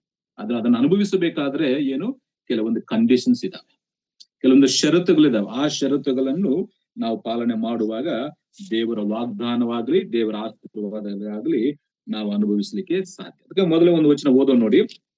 ಕೊರಿಂಥದವರಿಗೆ ಬರೆದ 2ನೇ ಪತ್ರಿಕೆ, 1ನೇ ಅಧ್ಯಾಯ 20ನೇ ವಚನ. ನಿಶ್ಚಯವಾಗಿ ದೇವರ ವಾಗ್ದಾನಗಳು ಎಷ್ಟಿದ್ದರೂ ಕ್ರಿಸ್ತನಲ್ಲೇ ದೃಢವಾಗುತ್ತವೆ. ನಿಶ್ಚಯ ದೇವರ ವಾಗ್ದಾನ ಎಷ್ಟಿದ್ರು ಕೂಡ ಅವೆಲ್ಲವೂ ಕೂಡ ಕರ್ತನಾಗಿರುವಂತ ಯೇಸು ಕ್ರಿಸ್ತನಲ್ಲಿ ದೃಢವಾಗ್ತವೆ. ಅಂದ್ರೆ ಯೇಸು ಕ್ರಿಸ್ತನ ಮುಖಾಂತರವಾಗಿ ನಾವು ಅನುಭವಿಸಲಿಕ್ಕೂ ಸಾಧ್ಯ, ಆಶೀರ್ವದಿಸಲ್ಪಡ್ಲಿಕ್ಕೂ ಕೂಡ ಸಾಧ್ಯ. ಆತನ ಮುಖಾಂತರವೇ, ಕರ್ತನಾಗಿರುವಂತ ಯೇಸು ಕ್ರಿಸ್ತನ ಮುಖಾಂತರವಾಗಿ ನಮಗೆ ಅನೇಕ ವಾಗ್ದಾನಗಳನ್ನು ದೇವರು ಕೊಟ್ಟಿದ್ದಾನೆ. ಆದ್ರೆ ಆ ವಾಗ್ದಾನವನ್ನು ನಾವು ಸ್ವತಂತ್ರಿಸಿಕೊಳ್ಳಬೇಕಂದ್ರೆ ಕಂಡೀಷನ್ಸ್ ಇದೆ. ಆ ಕಂಡೀಷನ್ಸ್ ನಾವು ಫಾಲೋ ಮಾಡುವಾಗ, ಇಲ್ಲ ಆ ಆಜ್ಞೆಗಳನ್ನು ನಾವು ಪಾಲನೆ ಮಾಡುವಾಗ, ದೇವರ ಕೊಟ್ಟಂತ ಆಜ್ಞೆಗೆ ನಾವು ಅಧೀನತೆಯನ್ನು ತೋರಿಸಿದಾಗ ಆಶೀರ್ವಾದವನ್ನು ನಾವು ಅನುಭವಿಸ್ತೀವಿ. ಇವತ್ತು ಅನೇಕ ಕ್ರೈಸ್ತರಿಗೆ ಯಾಕೆ ಆಶೀರ್ವಾದ ಸಿಗ್ತಾ ಇಲ್ಲ, ಯಾಕೆ ದೇವರ ವಾಗ್ದಾನವನ್ನು ಅವ್ರು ಅನುಭವಿಸ್ತಾ ಇಲ್ಲ ಅಂದ್ರೆ ಆಜ್ಞೆಗಳು ಮರೆತಿದ್ದಾರೆ. ಈ ಅಬ್ರಹಾಮನ ಏನ್ ಮಾಡೋದು, 3 ಆಜ್ಞೆಗಳುಂಟು. ದೇಶವನ್ನು ಬಿಡಬೇಕು, ಬಂಧು ಬಲವನ್ನು ಬಿಡಬೇಕು, ತಂದೆವನ್ನು ಬಿಡಬೇಕು. ಅದನ್ನ ಬಿಟ್ಟು ಹೋದ ಆತನ ಆಶೀರ್ವಾದ ನಿಧಿಯಾಗಿ, ಪ್ರಪಂಚಕ್ಕೆ ಆಶೀರ್ವಾದ ನಿಧಿಯಾಗಿ ದೇವರ ಆತನ ಮಾಡಿದ್ದಾರೆ. ಆದ್ರೆ ಇವತ್ತು ಹೊಸ ಒಡಂಬಡಿಕೆಯ ವಿಶ್ವಾಸಿಗಳಾಗಿರುವಂತ ನಮಗೆ ಹಳೆ ಒಡಂಬಡಿಕೆಯ ಭಕ್ತರಿಗಿಂತ ಶ್ರೇಷ್ಠವಾದಂತ ವಾಗ್ದಾನ ನಮಗೆ ಕೊಟ್ಟಿದ್ದಾರೆ ಯೇಸು ಕ್ರಿಸ್ತನಲ್ಲಿ. ಅವರಿಗೆ ಭೂತ ಸಂಬಂಧವಾದದ್ದು, ಈ ಲೋಕ ಸಂಬಂಧ, ನಮಗೆ ಪರ ಸಂಬಂಧವಾದದ್ದು, ಪರಲೋಕಕ್ಕೆ ಸಂಬಂಧಪಟ್ಟದ್ದು. ಅದಕ್ಕಾಗಿ ಈ ಶ್ರೇಷ್ಠವಾದಂತ ವಾಗ್ದಾನಗಳನ್ನು ನಾವು ಸ್ವತಂತ್ರಿಸಿಕೊಳ್ಬೇಕಾದ್ರೆ ಕಂಡೀಷನ್ಸ್ ನಾವು ಪಾಲನೆ ಮಾಡಬೇಕು. ಆಜ್ಞೆಗಳನ್ನು ಆಜ್ಞೆ ಪಾಲನೆ ಮಾಡದೆ ಆಶೀರ್ವಾದ ಬರುವುದಿಲ್ಲ. ಅದಕ್ಕಾಗಿ ಅನೇಕ ಸಭೆಗಳಲ್ಲಿ ಆಜ್ಞೆಗಳಿರ್ತಾವ, ಕುಟುಂಬಗಳಲ್ಲಿ ಆಜ್ಞೆಗಳಿರ್ತಾವ, ಸಮಾಜದಲ್ಲಿ ಆಜ್ಞೆಗಳಿರ್ತಾವ. ಯಾಕೆ? ನಮ್ಮ ಹಿತಕ್ಕಾಗಿ, ನಮ್ಮನ್ನು ಕಷ್ಟಪಡಿಸಬೇಕು, ನಮಗೆ ನೋವನ್ನು ಉಂಟು ಮಾಡ್ಬೇಕಂತಲ್ಲ. ಆಜ್ಞೆ ನಮಗೆ ಒಳ್ಳೇದೇ. ಇವತ್ತು ಕುಟುಂಬಗಳಲ್ಲಿ ತಂದೆ ಕೊಡುವಂತ ಆಜ್ಞೆ, ಸಭೆಗಳಲ್ಲಿ ಹಿರಿಯರು ಕೊಡುವಂತ ಆಜ್ಞೆ ನಮ್ಮ ಹಿತಕ್ಕಾಗಿ, ನಮ್ಮ ಕ್ಷೇಮಕ್ಕಾಗಿ, ನಮ್ಮ ಆಶೀರ್ವಾದಕ್ಕಾಗಿ. ಆದ್ರೆ ಜನರಿಗೆ ಈ ಆಜ್ಞೆ ಪಾಲನೆ ಮಾಡುವಂತದ್ದು ಕಷ್ಟ. ಆದ್ರೆ ಆಶೀರ್ವಾದಗಳು ಬೇಕು ಅಂತೇಳಿ ಜನರು ಬಯಸ್ತಾ ಇದ್ದಾರೆ. ಅದಕ್ಕಾಗಿ ದೇವರ ವಾಗ್ದಾನವನ್ನು, ಆಶೀರ್ವಾದವನ್ನು ಸ್ವತಂತ್ರಿಸಿಕೊಳ್ಳಿಕ್ಕೆ ಆಗ್ತಾ ಇಲ್ಲ. ನೋಡಿ, ಒಂದು ಮಾತು ಓದೋಣ. ಅದೇ 2ನೇ ಕೊರಿಂಥದವರು ಬರೆದ ಪತ್ರಿಕೆ 7ನೇ ಅಧ್ಯಾಯ 1ನೇ ವಚನವನ್ನು ನಾನು ಓದ್ತಾ ಇದ್ದೆ ನೋಡಿ. 1ನೇ ವಚನ. ಪ್ರಿಯರೇ, ಈ ವಾಗ್ದಾನಗಳು ನಮಗಿರುವುದರಿಂದ ನಾವು ಶರೀರಾತ್ಮಗಳ ಕಲ್ಮಶವನ್ನು ತೊಲಗಿಸಿ ನಮ್ಮನ್ನು ಶುಚಿ ಮಾಡಿಕೊಂಡು ದೇವರ ಭಯದಿಂದ ಕೂಡಿದವರಾಗಿ ಪವಿತ್ರತ್ವವನ್ನು ಸಿದ್ಧಿಗೆ ತರುವುದಕ್ಕೆ ಪ್ರಯತ್ನಿಸೋಣ. ಇಲ್ಲಿ ಪೌಲ್ ಬರೆಯುವಂತ ಮಾತು, ಪ್ರಿಯರೇ, ಈ ವಾಗ್ದಾನಗಳು ನಮಗಿರುವುದರಿಂದ. ಯಾರಿಗೆ? ಸಭೆಯವರಿಗೆ, ಕೊರಿಂಥ ಸಭೆಗೆ ಬರೀತೇನೆ. ಪ್ರಿಯರೇ, ಈ ವಾಗ್ದಾನಗಳು ನಮಗಿರುವುದರಿಂದ. ಯಾವ ವಾಗ್ದಾನಗಳು? ಅಲ್ಲಿ ಮೇಲ್ಗಡೆ ಹೇಳಿದ್ದಾನೆ, ನಾವು 16ನೇ ವಚನದಲ್ಲಿ ನಾವು ಜೀವ ಸ್ವರೂಪನಾದ ದೇವರ ಮಂದಿರವಾಗಿದ್ದೇವಲ್ಲ. ಕೆಳಗಡೆ ನೋಡಿ, ದೇವರು ಹೇಳ್ತಾನೆ ಸಂಬಂಧವಾಗಿ ದೇವರು, ನಾನು ಅವರಲ್ಲಿ ವಾಸಿಸುತ್ತಾ ತಿರುಗಾಡುವೆನು, ನಾನು ಅವರಿಗೆ ದೇವರಾಗಿರುವೆನು, ಅವರು ನನಗೆ ಪ್ರಜೆಯಾಗಿರುವರು. ಇದು ದೇವರ ವಾಗ್ದಾನ. ನಾನು ಅವರಲ್ಲಿ ವಾಸಿಸುತ್ತೇನೆ, ಅವರು ನನಗೆ ಮಕ್ಕಳಾಗ್ತಾರೆ, ನಾನು ಅವ್ರಿಗೆ ದೇವರಾಗಿರ್ತೇನೆ ಅಂತ ಹೇಳಿ ದೇವರು ಮಾಡಿದ ಒಂದು ವಾಗ್ದಾನ. ಮತ್ತು 18ನೇ ವಚನದಲ್ಲಿ ನೋಡಿ, ಇದಲ್ಲದೆ ನಾನು ನಿಮ್ಮನ್ನು ಸೇರಿಸಿಕೊಂಡು ನಿಮಗೆ ತಂದೆಯಾಗಿರುವೆನು, ನೀವು ನನಗೆ ಕುಮಾರಿಯರು ಆಗಿವೆರೆಂದು ಸರ್ವಶಕ್ತನಾದ ಕರ್ತನು ಹೇಳುತ್ತಾನೆ. ದೇವರ ಸಭೆಗೆ ಆತನು ಕೊಟ್ಟಂತ ವಾಗ್ದಾನ. ನಾನು ನಿಮ್ಮ ಸಂಗಡ ಇರ್ತೇನೆ, ನಿಮ್ಮ ಜೊತೆಯಲ್ಲಿ ಇರ್ತೇನೆ, ನಿಮಗೆ ದೇವರಾಗಿರ್ತೇನೆ, ನೀವು ನನಗೆ ಮಕ್ಕಳಾಗಿರ್ತೀರಂತೇಳಿ ಆತನು ವಾಗ್ದಾನ ಮಾಡಿದ್ದಾನೆ. ಪ್ರಿಯರೇ, ಈ ವಾಗ್ದಾನಗಳು ನಮಗಿರುವುದರಿಂದ, ದೇವರು ನಮ್ಮ ಸಂಗಡ ಇರುವುದರಿಂದ, ನಾವು ದೇವರ ಮಕ್ಕಳಾಗಿರುವುದರಿಂದ ನಾವೇನ್ ಮಾಡ್ಬೇಕು? ಈ ವಾಗ್ದಾನಗಳು ನಮಗಿರುವುದರಿಂದ ಕಂಡೀಷನ್ಸ್ ಹೇಳ್ತಾರೆ. ಏನು ಕಂಡೀಷನು? ನಾವು ಶರೀರಾತ್ಮಗಳ ಕಲ್ಮಶವನ್ನು ತೊಲಗಿಸಿ ದೇವರು ನಮ್ಮ ಸಂಗಡ ಇರಬೇಕು. ದೇವರನ್ನು ನಾವು ಅನುಭವಿಸಬೇಕಾದ್ರೆ, ಆ ಪರಿಶುದ್ಧವಂತ ದೇವರು ಯಾವಾಗಲೂ ನಮ್ಮ ಜೊತೆಯಲ್ಲಿ ಇರಬೇಕಾದ್ರೆ ಕಂಡೀಷನ್ಸ್ ಏನು? ನಾವು ಶರೀರಾತ್ಮಗಳ ಕಲ್ಮಶವನ್ನು ತೊಲಗಿಸಿ, ಈ ಶರೀರಕ್ಕೂ ಆತ್ಮಕ್ಕೂ ಅಂಟಿರುವಂತಹ ಕಲ್ಮಶವನ್ನು ನಾವೇನ್ ಮಾಡ್ಬೇಕು? ತೊಲಗಿಸ್ಕೊಳ್ಬೇಕು. ಇದು ಕಂಡೀಷನ್. ದೇವರು ನಮ್ಮ ಸಂಗಡ ಇರಬೇಕಾದ್ರೆ, ನಾವು ದೇವರ ಮಕ್ಕಳಾಗಿ ಜೀವಿಸಬೇಕಾದ್ರೆ, ದೇವರ ಆಶೀರ್ವಾದವನ್ನು ಪಡ್ಕೊಳ್ಬೇಕಾದ್ರೆ ನಾವು ಶರೀರಾತ್ಮದ ಕಲ್ಮಶವನ್ನು ತೊಲಗಿಸಿಕೊಳ್ಳಬೇಕು. ಒಂದು. ಎರಡು, ನಮ್ಮನ್ನು ನಾವು ಶುಚಿ ಮಾಡಿಕೊಂಡು ಪರಿಶುದ್ಧರಾಗಿ, ಒಂದು ಆಂತರ್ಯದಲ್ಲಿ ಪರಿಶುದ್ಧತೆ, ಇನ್ನೊಂದು ದೇಹದಲ್ಲಿ ಕೂಡ ಪರಿಶುದ್ಧತೆ. ಕೆಲವರು ಹೇಳ್ತಾರೆ ನಾವು ಅಂತರಂಗದಲ್ಲಿ ಚೆನ್ನಾಗಿದ್ದೇವೆ ಅಂತೆ. ಇಲ್ಲ ಪ್ರಿಯರೇ, ದೇವರು ಎರಡನ್ನು ನೋಡ್ತಾನೆ. ಆಂತರಿಕವಾಗಿ ನಾವು ಪರಿಶುದ್ಧರಾಗಿರಬೇಕು, ಭೌತಿಕವಾಗಿ ಕೂಡ ನಾವು ಶುದ್ಧರಾಗಿರಬೇಕು. ಇದು ಎರಡನೇ ಕಂಡೀಷನ್. ಶುಚಿ ಮಾಡಿಕೊಂಡು ದೇವರ ಭಯದಿಂದ ಕೂಡಿದವರಾಗಿ, ಯಾವಾಗಲೂ ಕೂಡ ನಾವು ದೇವರಿಗೆ ಭಯಪಡುತ್ತಾ, ಒಂದು ವೇಳೆ ಪಾಪದ ಕಾರ್ಯಗಳು ಮಾಡಬೇಕಾದ್ರೆ ನನ್ನ ದೇವರು ನನ್ನನ್ನು ನೋಡ್ತಾ ಇದ್ದಾನೆ, ದೇವರು ನನ್ನ ಸಂಗಡ ಇದ್ದಾನೆ, ಪವಿತ್ರಾತ್ಮ ದೇವರು ನನ್ನಲ್ಲಿದ್ದಾನಂತೇಳಿ ಆ ಭಯದಿಂದ ನಾವು ಜೀವಿಸುವಾಗ ದೇವರ ಆಶೀರ್ವಾದ ಸ್ವಾತಂತ್ರಿಸಿಕೊಳ್ತೇವೆ. ಅದಕ್ಕಾಗಿ ಭಯದಿಂದ ಕೂಡಿದವರಾಗಿ ಪವಿತ್ರತ್ವವನ್ನು ಸಿದ್ಧಿಗೆ ತರುವುದಕ್ಕೆ ಪ್ರಯತ್ನಿಸೋಣ. ಇದು ನಾವು ಮಾಡ್ಬೇಕಾದ್ರೆ ಕಂಡೀಷನ್ಸ್ ಇದೆ, ವಾಗ್ದಾನವಿದೆ, ನಾವು ಮಾಡ್ಬೇಕಂತ ಕೆಲಸ ಇದೆ. ಪವಿತ್ರತ್ವವನ್ನು ಸಿದ್ಧಿಗೆ ತರಲಿಕ್ಕೆ ಪ್ರಯತ್ನಿಸೋಣ. ಈ ವಾಗ್ದಾನಗಳು ನಮಗಿರುವುದರಿಂದ ಅದನ್ನು ಯಾವ ರೀತಿಯ ಸ್ವಾತಂತ್ರಿಸಿಕೊಳ್ತೀವಿ ಅಂದ್ರೆ, ಶರೀರಾತ್ಮದ ಕಲ್ಮಶವನ್ನು ತೊಲಗಿಸಿಕೊಳ್ಳಬೇಕು, ನಮ್ಮನ್ನು ನಾವು ಶುಚಿ ಮಾಡಿಕೊಳ್ಳಬೇಕು, ದೇವರ ಭಯದಿಂದ ಕೂಡಿದವರಾಗಿ ಆ ಪವಿತ್ರತ್ವವನ್ನು, ಪರಿಶುದ್ಧ ಅಂತ ದೇವರು ಯಾವಾಗಲೂ ನಮ್ಮ ಸಂಗಡ ಇರಬೇಕಾದ್ರೆ ನಾವು ಕೂಡ ಪರಿಶುದ್ಧರಾಗಿರ್ಬೇಕು. ಪೇತ್ರನ ಪತ್ರಿಕೆಗಳು ಬರೀತಾನಲ್ಲ, ನಾನು ಪರಿಶುದ್ಧನಾಗಿರುವುದರಿಂದ ನೀವು ಕೂಡ ಎಲ್ಲಾ ವಿಷಯಗಳಲ್ಲಿ, ನಿಮ್ಮೆಲ್ಲ ನಡವಳಿಕೆಯಲ್ಲಿ ನೀವು ಪರಿಶುದ್ಧರಾಗಿರಿ. ಆ ವಾಗ್ದಾನವನ್ನು ನಾವು ಸ್ವತಂತ್ರಿಸಿಕೊಳ್ಬೇಕಾದ್ರೆ ನಾವು ಪರಿಶುದ್ಧರಾಗಿ ಆ ಪವಿತ್ರತ್ವವನ್ನು ಸಿದ್ಧಿಗೆ ತರಲಿಕ್ಕೆ ನಾವು ಪ್ರಯತ್ನಿಸುವಂತವ್ರು. ಪ್ರಯತ್ನಿಸ್ಬೇಕು. ಎಲ್ಲರೂ ಪರಿಶುದ್ಧರಲ್ಲ ಪ್ರಿಯರೇ, ಯಾರು ಪರಿಪೂರ್ಣರಲ್ಲ. ನಾವು ಅದನ್ನು ಪ್ರಯತ್ನಿಸ್ತಾ ಇದ್ದೇವೆ, ಪ್ರಯತ್ನ ಮಾಡ್ತಾ ಇದ್ದೇವೆ ಆ ಪರಿಶುದ್ಧತೆಗೆ ಹೋಗ್ಲಿಕ್ಕೆ, ಆ ಕರ್ತನಾಗಿರುವಂತ ಯೇಸು ಕ್ರಿಸ್ತನ ಸ್ವರೂಪಕ್ಕೆ ಹೋಗ್ಲಿಕ್ಕೆ ಅನುದಿನವೂ ನಾವು ಪ್ರಯತ್ನಿಸುವಂತವರು ಆಗಿರ್ಬೇಕು. ಯಾಕೆ? ಈ ವಾಗ್ದಾನಗಳು ನಮಗಿರುವುದರಿಂದ. ಮತ್ತೊಂದು ಮಾತು ನೋಡಿ, ಇಬ್ರಿಯರಿಗೆ ಬರೆದ ಪತ್ರಿಕೆ 10ನೇ ಅಧ್ಯಾಯ ಒಂದು ಮಾತುವನ್ನು ಓದೋಣ. 23ನೇ ವಚನವನ್ನು ನಾನು ಓದ್ತೀನಿ. 10ನೇ ಅಧ್ಯಾಯ 23ನೇ ವಚನ. ನಮ್ಮ ನಿರೀಕ್ಷೆಯನ್ನು ಕುರಿತು ನಾವು ಮಾಡಿದ ಪ್ರತಿಜ್ಞೆಯನ್ನು ನಿಶ್ಚಂಚಲವಾಗಿ ಪರಿಗ್ರಹಿಸೋಣ, ವಾಗ್ದಾನ ಮಾಡಿದಾತನು ನಂಬಿಗಸ್ತನು. ಇಲ್ಲಿ ಏನ್ ಹೇಳ್ತಿದ್ದಾನೆ? ನಮ್ಮ ನಿರೀಕ್ಷೆ ಕುರಿತು ನಾವು ಮಾಡಿದ ಪ್ರತಿಜ್ಞೆ, ಕರ್ತನಾಗಿರುವಂತ ಯೇಸು ಕ್ರಿಸ್ತನನ್ನು ಅಂಗೀಕರಿಸಿಕೊಳ್ಳುವಾಗ ಒಂದು ಪ್ರತಿಜ್ಞೆ ಮಾಡಿರ್ತೇವೆ. ದೀಕ್ಷಾ ಸ್ನಾನವನ್ನು ತೆಗೆದುಕೊಳ್ಳಬೇಕಾದ್ರೆ ಒಂದು ಪ್ರತಿಜ್ಞೆ ಇರ್ತದೆ, ಮದುವೆ ಮಾಡಿಕೊಳ್ಳಬೇಕಾದ್ರೆ ಒಂದು ಪ್ರತಿಜ್ಞೆ ಇರ್ತದೆ. ಅದಕ್ಕಾಗಿ ನಮ್ಮ ನಿರೀಕ್ಷೆ ಕುರಿತು ನಾವು ಮಾಡಿದ ಪ್ರತಿಜ್ಞೆಯನ್ನು ನಿಶ್ಚಂಚಲವಾಗಿ ಪರಿಗ್ರಹಿಸೋಣ, ವಾಗ್ದಾನ ಮಾಡಿದಾತನು ನಂಬಿಗಸ್ತನು ಅಂತೇಳಿ ಈ ವಾಕ್ಯ ಭಾಗದಲ್ಲಿ ನಾವು ಗಮನಿಸ್ತೇವೆ. ನಾವು ಏನು ಒಪ್ಪಿಕೊಂಡಿದ್ದೆವೋ, ಯಾವುದನ್ನು ಪ್ರಮಾಣ ಮಾಡಿ ಅಲ್ಲ ಪ್ರತಿಜ್ಞೆ ಮಾಡಿದ್ದೆವೋ ಅದನ್ನು ನಾವು ನೆರವೇರಿಸುವಂತವರಾಗಿ. ಯಾಕೆ? ಆತನು ನಂಬಿಗಸ್ತನು, ವಾಗ್ದಾನ ಮಾಡಿದಾತನು ನಂಬಿಗಸ್ತನು. ಅದಕ್ಕಾಗಿ ಏನ್ ಮಾಡ್ಬೇಕು? 19ನೇ ವಚನದಿಂದ ಓದಬೇಕು. ಅದ್ರ 22ನೇ ವಚನ ಓದ್ತೀನಿ ನೋಡಿ. ಅಲ್ಲಿದ್ದಂತ ಕಂಡೀಷನ್ ನೋಡಿ. ಆದ ಕಾರಣ ನೀನ್ ಅಪರಾಧಿ ಎಂದು ನಿನ್ನ ಮನಸ್ಸು ನಮಗೆ ಸಾಕ್ಷಿ ಹೇಳದಂತೆ ನೋಡ್ಕೊಳ್ಳಿ. ಏನದು? ದೇವರ ನಂಬಿಗಸ್ತನು ನಮ್ಮ ಪ್ರತಿಜ್ಞೆಯನ್ನು ನಾವು ನೆರವೇರಿಸಬೇಕಾದ್ರೆ ಅವನು ಹೇಳುವಂತ ಮಾತು, ನೀನ್ ಅಪರಾಧಿ ಎಂದು ನಮ್ಮ ಮನಸ್ಸು ನಮಗೆ ಸಾಕ್ಷಿ ಹೇಳದಂತೆ ನೋಡು.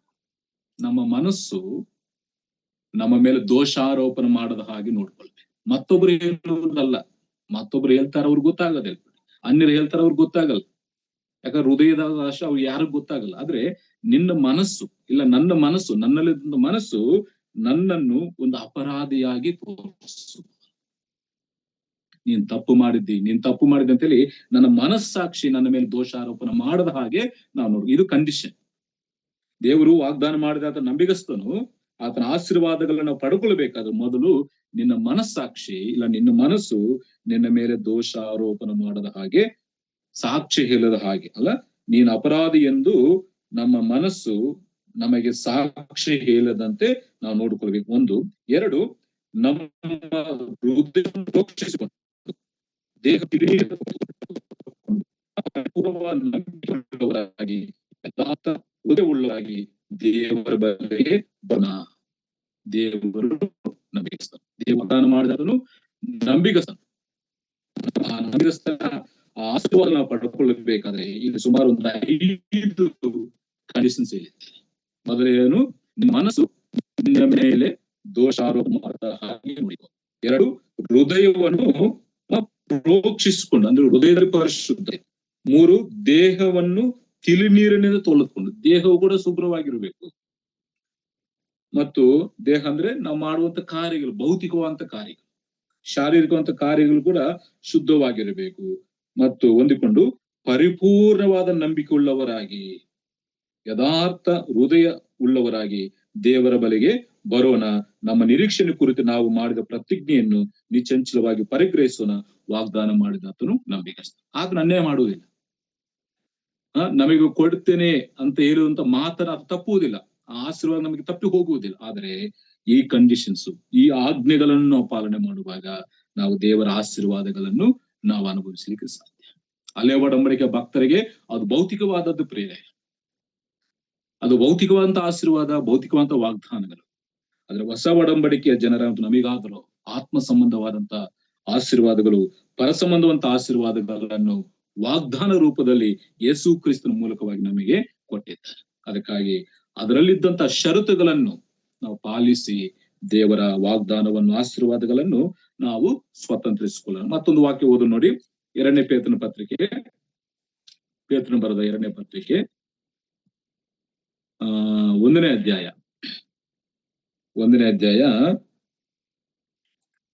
4ನೇ ವಚನ, ಕಡೆ ಭಾಗವನ್ನು ನಾನು ಓದ್ತಾ ಇದ್ದೀನಿ ನೋಡಿ. ಉದ್ದೇಶದಿಂದ ಇಲ್ಲ 4ನೇ ವಚನ ಓದೋಣ ನೋಡಿ. ನೀವು ಲೋಕದಲ್ಲಿ ದುರಾಶದಿಂದ ಉಂಟಾಗುವ ಕೆಟ್ಟತನಕ್ಕೆ ತಪ್ಪಿಸಿಕೊಂಡು ದೈವ ಸ್ವಭಾವದಲ್ಲಿ ಪಾಲನ್ನು ಹೊಂದುವವರಾಗಬೇಕೆಂಬ ಉದ್ದೇಶದಿಂದ ದೇವರು ತನ್ನ ಪ್ರಭಾವ ಗುಣಾತಿಶಯಗಳಿಂದ ಅಮೂಲ್ಯವಾಗಿಯೂ ಉತ್ಕೃಷ್ಟವಾಗಿಯೂ ಇರುವ ವಾಗ್ದಾನಗಳನ್ನು ನಮಗೆ ದಯಪಾಲಿಸಿದ್ದಾನೆ. ದೇವರು ನಮಗೆ ಅಮೂಲ್ಯವಾದಂತ ಉತ್ಕೃಷ್ಟವಾದಂತ ವಾಗ್ದಾನಗಳನ್ನು ನಮ್ಗೆ ದಯಪಾಲಿಸಿದ್ದಾನೆ ಯೇಸು ಕ್ರಿಸ್ತನ ಮೂಲಕವಾಗಿ. ಆತನ ಪ್ರಭಾವದಿಂದ, ಆತನ ಗುಣಾತಿಶಯಗಳಿಂದ ಅಮೂಲ್ಯವಾಗಿರುವಂತ ಉತ್ಕೃಷ್ಟವಾಗಿರುವಂತ ವಾಗ್ದಾನಗಳನ್ನು ನಮಗೆ ದಯಪಾಲಿಸಿದ್ದಾನೆ. ಯಾಕೆ ಗೊತ್ತಾ? ದೇವರ ವಾಗ್ದಾನ ನಮಗೆ ಯಾಕೆ ದೇವರು ಕೊಟ್ಟಿದ್ದಾನಂದ್ರೆ 3ನೇ ವಚನ 4ನೇ ವಚನದಲ್ಲಿ ನಾವು ಗಮನಿಸ್ತೇವೆ. ದೇವರ ವಾಗ್ದಾನ, ಅಮೂಲ್ಯವಾದಂತ ಉತ್ಕೃಷ್ಟವಾದಂತ ವಾಗ್ದಾನಗಳನ್ನು ದೇವರು ನಮ್ಗೆ ಯಾಕೆ ಕೊಟ್ಟಿದ್ದಾನಂದ್ರೆ ನೋಡಿ, 3ನೇ ವಾಕ್ಯ, ನಮ್ಮನ್ನು ತನ್ನ ಪ್ರಭಾವದಿಂದಲೂ ಗುಣಾತಿಶಯದಿಂದಲೂ ಕರೆದ ದೇವರ ವಿಷಯವಾಗಿ ಯೇಸುವಿನ ದಿವ್ಯ ಶಕ್ತಿಯು ನಮಗೆ ಪರಿಜ್ಞಾನವನ್ನು ಕೊಟ್ಟದ್ದರಲ್ಲಿ ಜೀವಕ್ಕೂ ಭಕ್ತಿಗೂ ಬೇಕಾದದ್ದೆಲ್ಲವೂ ದೊರೆಯುತ್ತೆಂದು ಬಲ್ಯವಷ್ಟೇ. ವಾಗ್ದಾನ ಏನ್ ಮಾಡ್ತಂದ್ರೆ, ದೇವರು ಯಾಕೆ ಅಮೂಲ್ಯವಾದಂತ ವಾಗ್ದಾನಗಳನ್ನ ನಮಗೆ ಕೊಟ್ಟಿದ್ದಾನಂದ್ರೆ, ಇಲ್ಲಿ ನಮ್ಮ ಜೀವಕ್ಕೂ ನಮ್ಮ ಭಕ್ತಿಗೂ ಏನು ಬೇಕಾಗಿದೆಯೋ ಅದೆಲ್ಲವೂ ವಾಗ್ದಾನ ಕೊಡ್ತದೆ. ಯೇಸು ವಾಗ್ದಾನಗಳು ಎಷ್ಟಿದ್ರಲ್ಲ, ವಾಗ್ದಾನಗಳು ಎಷ್ಟಿದ್ರು, ದೇವರ ವಾಗ್ದಾನಗಳು ಎಷ್ಟಿದ್ರು ಅವೆಲ್ಲವೂ ಕೂಡ ಯೇಸು ಕ್ರಿಸ್ತನ ದೃಢವಾಗ್ತವೆ. ಅದರಲ್ಲಿ ನಮ್ಮ ಭಕ್ತಿಗೂ ನಮ್ಮ ಜೀವನಕ್ಕೂ, ಈ ಭೂಲೋಕದಲ್ಲಿ ಭಕ್ತಿ ತೋರಿಸಬೇಕು ಮತ್ತು ಜೀವನ ಕೂಡ ಮಾಡಬೇಕು. ಭಕ್ತಿಗೂ ಬೇಕಾಗಿರುವಂತನ್ನು ವಾಗ್ದಾನ ಒದಗಿಸಿಕೊಡ್ತದೆ, ಜೀವನಕ್ಕೂ ಬೇಕಾಗಿರುವುದು ಕೂಡ ವಾಗ್ದಾನವು ಒದಗಿಸಿಕೊಡ್ತದೆ. ಯಾವಾಗ ಆ ಕಂಡೀಷನ್ಸ್, ಆ ಆಜ್ಞೆಗಳನ್ನು ನಾವು ನೆರವೇರಿಸುವಾಗ. ಅಬ್ರಹಾಮನ ಅನುಭವಿಸಿದನು ಪ್ರಿಯರೇ. ಇವತ್ತು ಪ್ರಪಂಚ ದೇಶದಲ್ಲೆಲ್ಲ ಕೂಡ ಆತನ ಆಶೀರ್ವಾದ ನಾವು ನೋಡ್ತಾ ಇದ್ದೇವೆ. ಅದೇ ಆಶೀರ್ವಾದ ನಾವು ಕೂಡ ಅನುಭವಿಸಬೇಕಾದ್ರೆ, ನಮ್ಮ ಈ ಲೋಕದಲ್ಲಿ ನಮ್ಮ ಜೀವಕ್ಕೂ ಭಕ್ತಿಗೂ ಬೇಕಾದೆಲ್ಲವೂ ನಮಗೆ ಸಿಗಬೇಕಾದ್ರೆ ಕಂಡೀಷನ್ ನಾವು ಅನುಭವಿಸಬೇಕು, ಕಂಡೀಷನ್ ನಾವು ಫಾಲೋ ಮಾಡಬೇಕು. ಅದಕ್ಕಾಗಿ ವಾಗ್ದಾನ ಯಾಕಂದ್ರೆ ಜೀವನಕ್ಕೂ ಭಕ್ತಿಗೂ ಬೇಕಾದೆಲ್ಲವೂ ಕೊಡುತ್ತದೆ. 2, ವಾಗ್ದಾನ ಯಾಕಂದ್ರೆ ನೀವು ಲೋಕದಲ್ಲಿ ದುರಾಶದಿಂದ ಉಂಟಾಗುವ ಕೆಟ್ಟತನಕ್ಕೆ ತಪ್ಪಿಸಿಕೊಂಡು. ವಾಗ್ದಾನ ಮಾಡುವಂತ ಕೆಲಸ ಏನು? ಮೊದಲು ಭಕ್ತಿಗೂ ಜೀವನಕ್ಕೂ ಬೇಕಾದದ್ದೆಲ್ಲವೂ ಕೊಡುತ್ತದೆ. 2, ಲೋಕದಲ್ಲಿ ದುರಾಶೆ ಇದೆಯಲ್ಲ, ಲೋಕದಲ್ಲಿ ದುರಾಶದಿಂದ ಉಂಟಾಗುವ ಕೆಟ್ಟತನ ತಪ್ಪಿಸಿಕೊಂಡು. ಈ ವಾಗ್ದಾನ ಏನ್ ಮಾಡ್ತದಂದ್ರೆ ಈ ಲೋಕದಲ್ಲಿ ದುರಾಶದಿಂದ ಉಂಟಾಗುವ ಕೆಟ್ಟತನದಿಂದ ನಮ್ಮನ್ನು ತಪ್ಪಿಸುವಂಥದ್ದು. ಆ ಕೆಟ್ಟತನಕ್ಕೆ ಹೋಗದ ಹಾಗೆ, ಆ ದುರಾಶಕ್ಕೆ ಹೋಗದ ಹಾಗೆ ದೇವರ ವಾಗ್ದಾನ ನಮ್ಮನ್ನು ತೃಪ್ತಿಪಡಿಸ್ತದೆ, ಸಮೃದ್ಧಿಯಲ್ಲಿ ನಡೆಸ್ತದೆ. ನಿನಗೆ ಸಾಕು, ದೇವರು ಕೊಡ್ತಾನೆ ಅಂತೇಳಿ ಈ ವಾಗ್ದಾನಗಳು, ಈ ದೇವರ ವಾಕ್ಯಗಳು ನಮಗೆ ಸಂತೃಪ್ತಿಯಾದಂತ ಜೀವನವನ್ನು ಒದಗಿಸಿಕೊಡುವಂಥದ್ದು. ಮೊದಲು ಭಕ್ತಿಗೂ ಜೀವನಕ್ಕೂ ಬೇಕಾದದ್ದೆಲ್ಲವೂ ಕೊಡ್ತದೆ. 2, ಲೋಕದಲ್ಲಿ ದುರಾಶದಿಂದ ಉಂಟಾಗುವ ಕೆಟ್ಟತನಕ್ಕೆ ತಪ್ಪಿಸಿಕೊಳ್ಳುವಂತೆ ದೇವರ ವಾಕ್ಯ ಮಾಡ್ತದೆ. 3, ದೈವ ಸ್ವಭಾವದಲ್ಲಿ ಪಾಲು ಹೊಂದುವವರಾಗಬೇಕೆಂಬ ಉದ್ದೇಶದಿಂದ ದೇವರು ಯಾಕೆ ವಾಗ್ದಾನ ಕೊಟ್ಟಿದ್ದಾನೆ? 3 ಕಾರಣಗಳು. ದೇವರ ಅಮೂಲ್ಯವಾದಂತ ಉತ್ಕೃಷ್ಟವಾದಂತ ವಾಗ್ದಾನ ನಮಗೆ ಯಾಕೆ ಕೊಟ್ಟಿದ್ದಾನೆ ಅಂದ್ರೆ 3 ಕಾರಣಗಳನ್ನು ಪೇತ್ರ ತಿಳಿಸ್ತಾನೆ. ಮೊದಲನೇ ಕಾರಣ, ಭಕ್ತಿಗೂ ಜೀವನಕ್ಕೂ ಬೇಕಾಗಿದ್ದೆಲ್ಲವೂ ಒದಗಿಸಿಕೊಡ್ತದೆ. 2, ಲೋಕದಲ್ಲಿ ಉಂಟಾಗುವ ದುರಾಶದಿಂದ ಉಂಟಾದ ಕೆಟ್ಟತನಕ್ಕೆ ನಾವು ತಪ್ಪಿಸಿಕೊಳ್ತೇವೆ. 3, ಆ ದೈವ ಸ್ವಭಾವದಲ್ಲಿ ಪಾಲು ಹೊಂದುವವರಾಗಿರಬೇಕೆಂಬ ಉದ್ದೇಶದಿಂದ. ಅದೇ ಉದ್ದೇಶ ದೇವರು ನಮ್ಗೆ ಯಾಕೆ ವಾಗ್ದಾನ ಮಾಡಿದ್ದಾರೆ ಅಂದ್ರೆ ನಾವೆಲ್ಲರೂ ಕೂಡ ಆ ದೈವ ಸ್ವಭಾವದಲ್ಲಿ ಪಾಲುಗಾರರಾಗಬೇಕು. ಆ ಉದ್ದೇಶದಿಂದಲೇ ಅಮೂಲ್ಯವಾಗಿಯೂ ಉತ್ಕೃಷ್ಟವಾಗಿರುವಂತಹ ವಾಗ್ದಾನಗಳನ್ನು ನಮಗೆ ದಯಪಾಲಿಸಿಕೊಟ್ಟಿದ್ದಾರೆ. ಆದರೆ ಆ ವಾಗ್ದಾನಗಳನ್ನು ಹೊಂದಿದಂತವರು 5ನೇ ವಚನದಿಂದ ನಾವು ಓದಬೇಕಾದ್ರೆ 5ರಿಂದ 8 ವಚನಗಳಲ್ಲಿ ಅನೇಕ ದೈವಿಕವಾದಂತ ಗುಣಲಕ್ಷಣಗಳನ್ನು ಅಳವಡಿಸಿಕೊಳ್ತಾರೆ. ಯಾರು ದೇವರ ವಾಗ್ದಾನಗಳನ್ನು ಹೊಂದಿಕೊಳ್ಳುತ್ತಾರೋ ಅವರು ಅನೇಕ ದೈವಿಕವಾದಂತ ಗುಣಲಕ್ಷಣಗಳನ್ನು ಅವರು ಹೊಂದಿಕೊಳ್ಳುತ್ತಾರೆ. ನೋಡಿ, ಈ ಕಾರಣದಿಂದಲೇ ನೀವು ಪೂರ್ಣಾಸಕ್ತಿ ಉಳ್ಳವರಾಗಿ ನಿಮಗಿರುವ ನಂಬಿಕೆಗೆ ಸದ್ಗುಣವನ್ನು, ಸದ್ಗುಣಕ್ಕೆ ಜ್ಞಾನವನ್ನು, ಜ್ಞಾನಕ್ಕೆ ದಮೆಯನ್ನು, ದಮೆಗೆ ತಾಳ್ಮೆಯನ್ನು, ತಾಳ್ಮೆಗೆ ಭಕ್ತಿಯನ್ನು, ಭಕ್ತಿಗೆ ಸಹೋದರ ಸ್ನೇಹವನ್ನು, ಸಹೋದರ ಸ್ನೇಹಕ್ಕೆ ಪ್ರೀತಿಯನ್ನು ಕೂಡಿಸಿದ್ದೀರಿ. ಯಾರು ಈ ವಾಗ್ದಾನಗಳನ್ನು ಸ್ವತಂತ್ರಿಸಿಕೊಳ್ತಾರೋ ಅವರಲ್ಲಿ ಈ ಆತ್ಮಿಕವಾದಂತ ಗುಣಲಕ್ಷಣ ಕಾಣಿಸ್ಕೊಳ್ತಾರೆ. ದೇವರ ವಾಗ್ದಾನಗಳನ್ನು ಸ್ವತಂತ್ರಿಸಿಕೊಳ್ಳುವವರಲ್ಲಿ ಈ ಆತ್ಮಿಕವಾದಂತ ಗುಣಲಕ್ಷಣಗಳು ಕಾಣಿಸ್ಕೊಳ್ತವೆ. ಆದ್ರೆ ಇವು ಯಾರು ಅನುಭವಿಸುವುದಿಲ್ಲವೋ, ಅಂದ್ರೆ ದೇವರ ವಾಗ್ದಾನಗಳು ಯಾರು ಹೊಂದಿಕೊಳ್ಳುವುದಿಲ್ಲವೋ, ಇಲ್ಲ ಅನುಭವಿಸುವುದಿಲ್ಲವೋ ಅವರು ಹೇಗಿರ್ತಾರೆ? ಅಲ್ಲಿ 9ನೇ ವಚನದಲ್ಲಿ ಇರ್ತಾರೆ. ಇವುಗಳಿಲ್ಲದವನು, ದೇವರ ವಾಗ್ದಾನಗಳಿಂದ ಆತ್ಮಿಕವಾದಂತ ಗುಣಲಕ್ಷಣಗಳು ಇಲ್ಲದವನು, ಇವುಗಳು ಇಲ್ಲದವನು ಕುರುಡನಾಗಿದ್ದಾನೆ. ದೇವರ ವಾಗ್ದಾನಗಳು ಇಲ್ಲದವನೇನಾಗ್ತಾನೆ? ಕುರುಡನಾಗಿದ್ದಾನೆ. ಅವನು ದೂರದೃಷ್ಟಿ ಇಲ್ಲದವನಾಗಿದ್ದು ತನ್ನ ಹಿಂದಿನ ಪಾಪಗಳು ಪರಿಹಾರವಾಗಿ ತಾನು ಶುದ್ಧನಾದದ್ದನ್ನು ಮರೆತು ಬಿಟ್ಟಿದ್ದಾನೆ. ಆದದ್ರಿಂದ ಸಹೋದರರೇ, ದೇವರು ನಿಮ್ಮನ್ನು ಕರೆದದ್ದನ್ನು, ಆದುಕೊಂಡದನ್ನು ದೃಢಪಡಿಸಿಕೊಳ್ಳುವುದಕ್ಕೆ ಮತ್ತಷ್ಟು ಪ್ರಯಾಸ ಪಡಿರಿ. ಇವಿಲ್ಲದವನು ಏನ್ ಮಾಡ್ತಾನೆ ಅಂದ್ರೆ ಅವನು ಕುರುಡನಾಗಿರ್ತಾನೆ. ಇಂದಿನ ಕಾಲ ದೇವರು ಕ್ಷಮಿಸಿರುವಂತಹ ಪಾಪಗಳನ್ನು ಮರೆತು ಮತ್ತು ಪಾಪದಲ್ಲಿ ಬಿದ್ದು ಹೋಗ್ತಾನೆ. ದೇವರ ವಾಗ್ದಾನ ಇಲ್ಲ, ದೇವರ ಆಜ್ಞೆ ಇಲ್ಲ, ದೇವರ ವಾಕ್ಯ ಇಲ್ಲದಂತವನು ಹೇಗಿರ್ತಾನೆ? ಕುರುಡನಾಗಿರ್ತಾನೆ. ಇಂದಿನ ಕಾಲದಲ್ಲಿ ದೇವರು ಕ್ಷಮಿಸಿರುವಂತಹ ಪಾಪಗಳ ಪರಿಹಾರವನ್ನು ಮರೆತು ಅವನೇನಾಗ್ತಾನೆ? ಮತ್ತು ಭ್ರಷ್ಟನಾಗ್ತಾನೆ. ಅಷ್ಟು ಮಾತ್ರವಲ್ಲ, ಕೆಳಗಡೆ ವಾಕ್ಯ ಭಾಗದಲ್ಲಿ ಓದ್ತೀವಿ, 10ನೇ ವಚನ ಮಧ್ಯಭಾಗದಲ್ಲಿ ಮತ್ತಷ್ಟು ಪ್ರಯಾಸ ಪಡ್ರಿ, ಹೀಗೆ ನೀವು ಮಾಡಿದ್ರೆ ಎಂದಿಗೂ ಎಡುವುದಿಲ್ಲ. ವಾಗ್ದಾನ ಇಲ್ಲದಂತವನು ಎಡುತ್ತಾನೆ, ಬಿದ್ದು ಹೋಗ್ತಾನೆ, ಚಂಚಲನಾಗ್ತಾನೆ.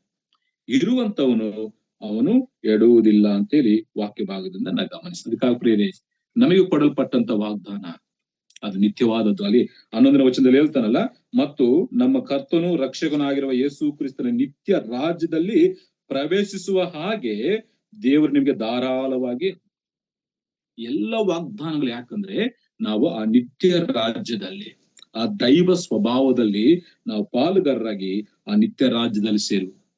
ಅಬ್ರಹಾಮನಿಗೆ ಭೌತಿಕವಂತ ರಾಜ್ಯ.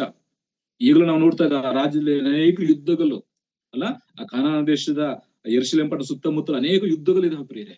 ಆದ್ರೆ ನಮಗ್ ಕೊಡುವಂತ ರಾಜ್ಯ ಅದು ನಿತ್ಯವಾದಂತ ರಾಜ್ಯ, ಅದು ಪರಲೋಕ ರಾಜ್ಯ. ಅದಕ್ಕಾಗಿ ಅವರಿಗಿಂತ ಶ್ರೇಷ್ಠವಾದಂತ ವಾಗ್ದಾನ ದೇವರು ನಮಗೆ ಕೊಟ್ಟಿದೆ. ಅದಕ್ಕಾಗಿ ಅವುಗಳನ್ನ ನಾವು ಸ್ವತಂತ್ರಿಸಿಕೊಳ್ಳಬೇಕಾದ್ರೆ ಈ ಭೂಲೋಕದಲ್ಲಿ ನಾವು ಆಜ್ಞೆಗಳನ್ನು ಪಾಲನೆ ಮಾಡಬೇಕು. ದೇವರ ವಾಕ್ಯ ಹೇಳಿದ ಹಾಗೆ ನಾವು ಜೀವಿಸುವಾಗ ಆ ರಾಜ್ಯದಲ್ಲಿ ನಾವು ಸೇರ್ತು. 11ನೇ ವಚನ ಮತ್ತೊಂದು ಸಾರಿ ಓದ್ತೀನಿ ನೋಡಿ. ಮತ್ತು ನಮ್ಮ ಕರ್ತನು ರಕ್ಷಕನು ಆಗಿರುವ ಯೇಸು ಕ್ರಿಸ್ತನ ನಿತ್ಯ ರಾಜ್ಯದಲ್ಲಿ ಪ್ರವೇಶಿಸುವ ಹಾಗೆ ದೇವರು ನಿಮಗೆ ಧಾರಾಳವಾಗಿ ಅನುಗ್ರಹಿಸುವರು. ಅದು ಮೈನ್ ಉದ್ದೇಶ. ಆ ಉದ್ದೇಶದಿಂದಲೇ ಈ ಭೂಲೋಕದಲ್ಲಿ ದೇವರು ನಮಗೆ ವಾಗ್ದಾನವನ್ನು ಕೊಟ್ಟಿದ್ದಾನೆ. ಅಮೂಲ್ಯವಾದಂತ ಉತ್ಕೃಷ್ಟವಾದಂತ ವಾಗ್ದಾನಗಳನ್ನು ನಮಗೆ ಕೊಟ್ಟಿದ್ದಾನೆ. ವಾಗ್ದಾನ ಅಂದ್ರೆ ವಾಕ್ಯನೇ, ಮತ್ತೆ ಅದು ಬೇರೆ ವಿಷಯ ಅಲ್ಲ. ದೇವರ ವಾಕ್ಯ ನಮಗೆ ಕೊಟ್ಟಿದ್ದ. ಅದಕ್ಕಾಗಿ ಆ ವಾಕ್ಯಗಳನ್ನು ಅನುಸರಿಸುತ್ತಾ ಜೀವನಕ್ಕೂ ಭಕ್ತಿಗೂ ಬೇಕಾದದ್ದೆಲ್ಲವೂ ಆ ವಾಕ್ಯದಿಂದ ಹೊಂದಿಕೊಳ್ಳುತ್ತಾ, ಲೋಕದಲ್ಲಿದ್ದಂತ ಕೆಟ್ಟತನವನ್ನು ಆ ವಾಕ್ಯದಿಂದ ತಪ್ಪಿಸಿಕೊಳ್ಳುತ್ತಾ ದೈವ ಸ್ವಭಾವದಲ್ಲಿ ನಾವು ಪಾಲುಗಾರರಾಗಿ ಜೀವಿಸೋಣ. ಕರ್ತನು ಬಂದೇ ಬರ್ತಾನೆ. ಆತನು ಬರುವಾಗ ನಾವು ಆ ರಾಜ್ಯದಲ್ಲಿ ಸೇರ್ತೀವಿ. ಹಾಗಾಗಿ ಅಬ್ರಹಾಮನ 2ನೇ ಪ್ರತ್ಯಕ್ಷತೆಯಲ್ಲಿ ನಾವು ನೋಡಿರುವಂತದ್ದು ಅವರಿಗೆ ಭೌತಿಕವಾದಂತ ವಾಗ್ದಾನ. ಅದನ್ನು ಅಬ್ರಹಾಮನು ಸ್ವಾತಂತ್ರಿಸಿಕೊಂಡನು, ಆ ಪ್ರತಿಫಲವನ್ನು ಅನುಭವಿಸಿದ. ಆದ್ರೆ ನಮಗೆ ಕೊಟ್ಟಂತ ವಾಗ್ದಾನ ಅದು ಆತ್ಮಿಕವಾದದ್ದು, ಪರಸಂಬಂಧವಾದದ್ದು. ಅದಕ್ಕಾಗಿ ಆ ವಾಗ್ದಾನವನ್ನ ಸ್ವತಂತ್ರಿಸಿಕೊಳ್ಳಬೇಕಾದ್ರೆ ದೇವರ ಆಜ್ಞೆಗೆ, ದೇವರ ವಾಕ್ಯಗೆ ವಿಧೇಯತೆಯನ್ನು ತೋರಿಸುತ್ತ ನಂಬಿಕೆಯಿಂದ ಮುಂದೆ ಹೋಗೋಣ. ದೇವರ ನಂಬಿಗಸ್ತನು. ಇಬ್ರಿ ಪತ್ರಿಕೆ 10ನೇದು ಓದಿದ್ವಲ್ಲ, ವಾಗ್ದಾನ ಮಾಡಿದ ಆತನ ನಂಬಿಗಸ್ತನು. ಅದು ನಾವೇನು ಮಾಡ್ಬೇಕು? ನಾವು ಮಾಡಿದಂತ ಪ್ರತಿಜ್ಞೆಯನ್ನು ಬಿಡದೆ ನಿಶ್ಚಂಚಲವಾಗಿ ಹಿಡುಕೊಂಡು ನಾವು ಮುಂದೆ ಹೋಗುವಾಗ ದೇವರು ನಮಗೆ ಸಹಾಯ ಮಾಡಿ. ಆ ರೀತಿಯಾಗಿರ್ಲಿಕ್ಕೆ ದೇವರ ಆತ್ಮನು ನಮ್ಮೆಲ್ಲರೂ ಸಹಾಯ ಮಾಡ್ಲಿ. 3ನೇ ಪ್ರತ್ಯಕ್ಷತೆ ಮುಂದಿನ ವಾರದಲ್ಲಿ ನಾವು ಗಮನಿಸೋಣ. ದೇವರು ಕೊಟ್ಟಂತ ವಾಕ್ಯಕ್ಕಾಗಿ ಸ್ತೋತ್ರ ಸಲ್ಲಿಸುತ್ತಾ ನಿಮ್ಮೆಲ್ಲರಿಗೆ ನನ್ನ ಧನ್ಯವಾದ ತಿಳಿಸ್ತಾ ಇದ್ದೇನೆ. ಎಲ್ಲ ಧನ್ಯವಾದ.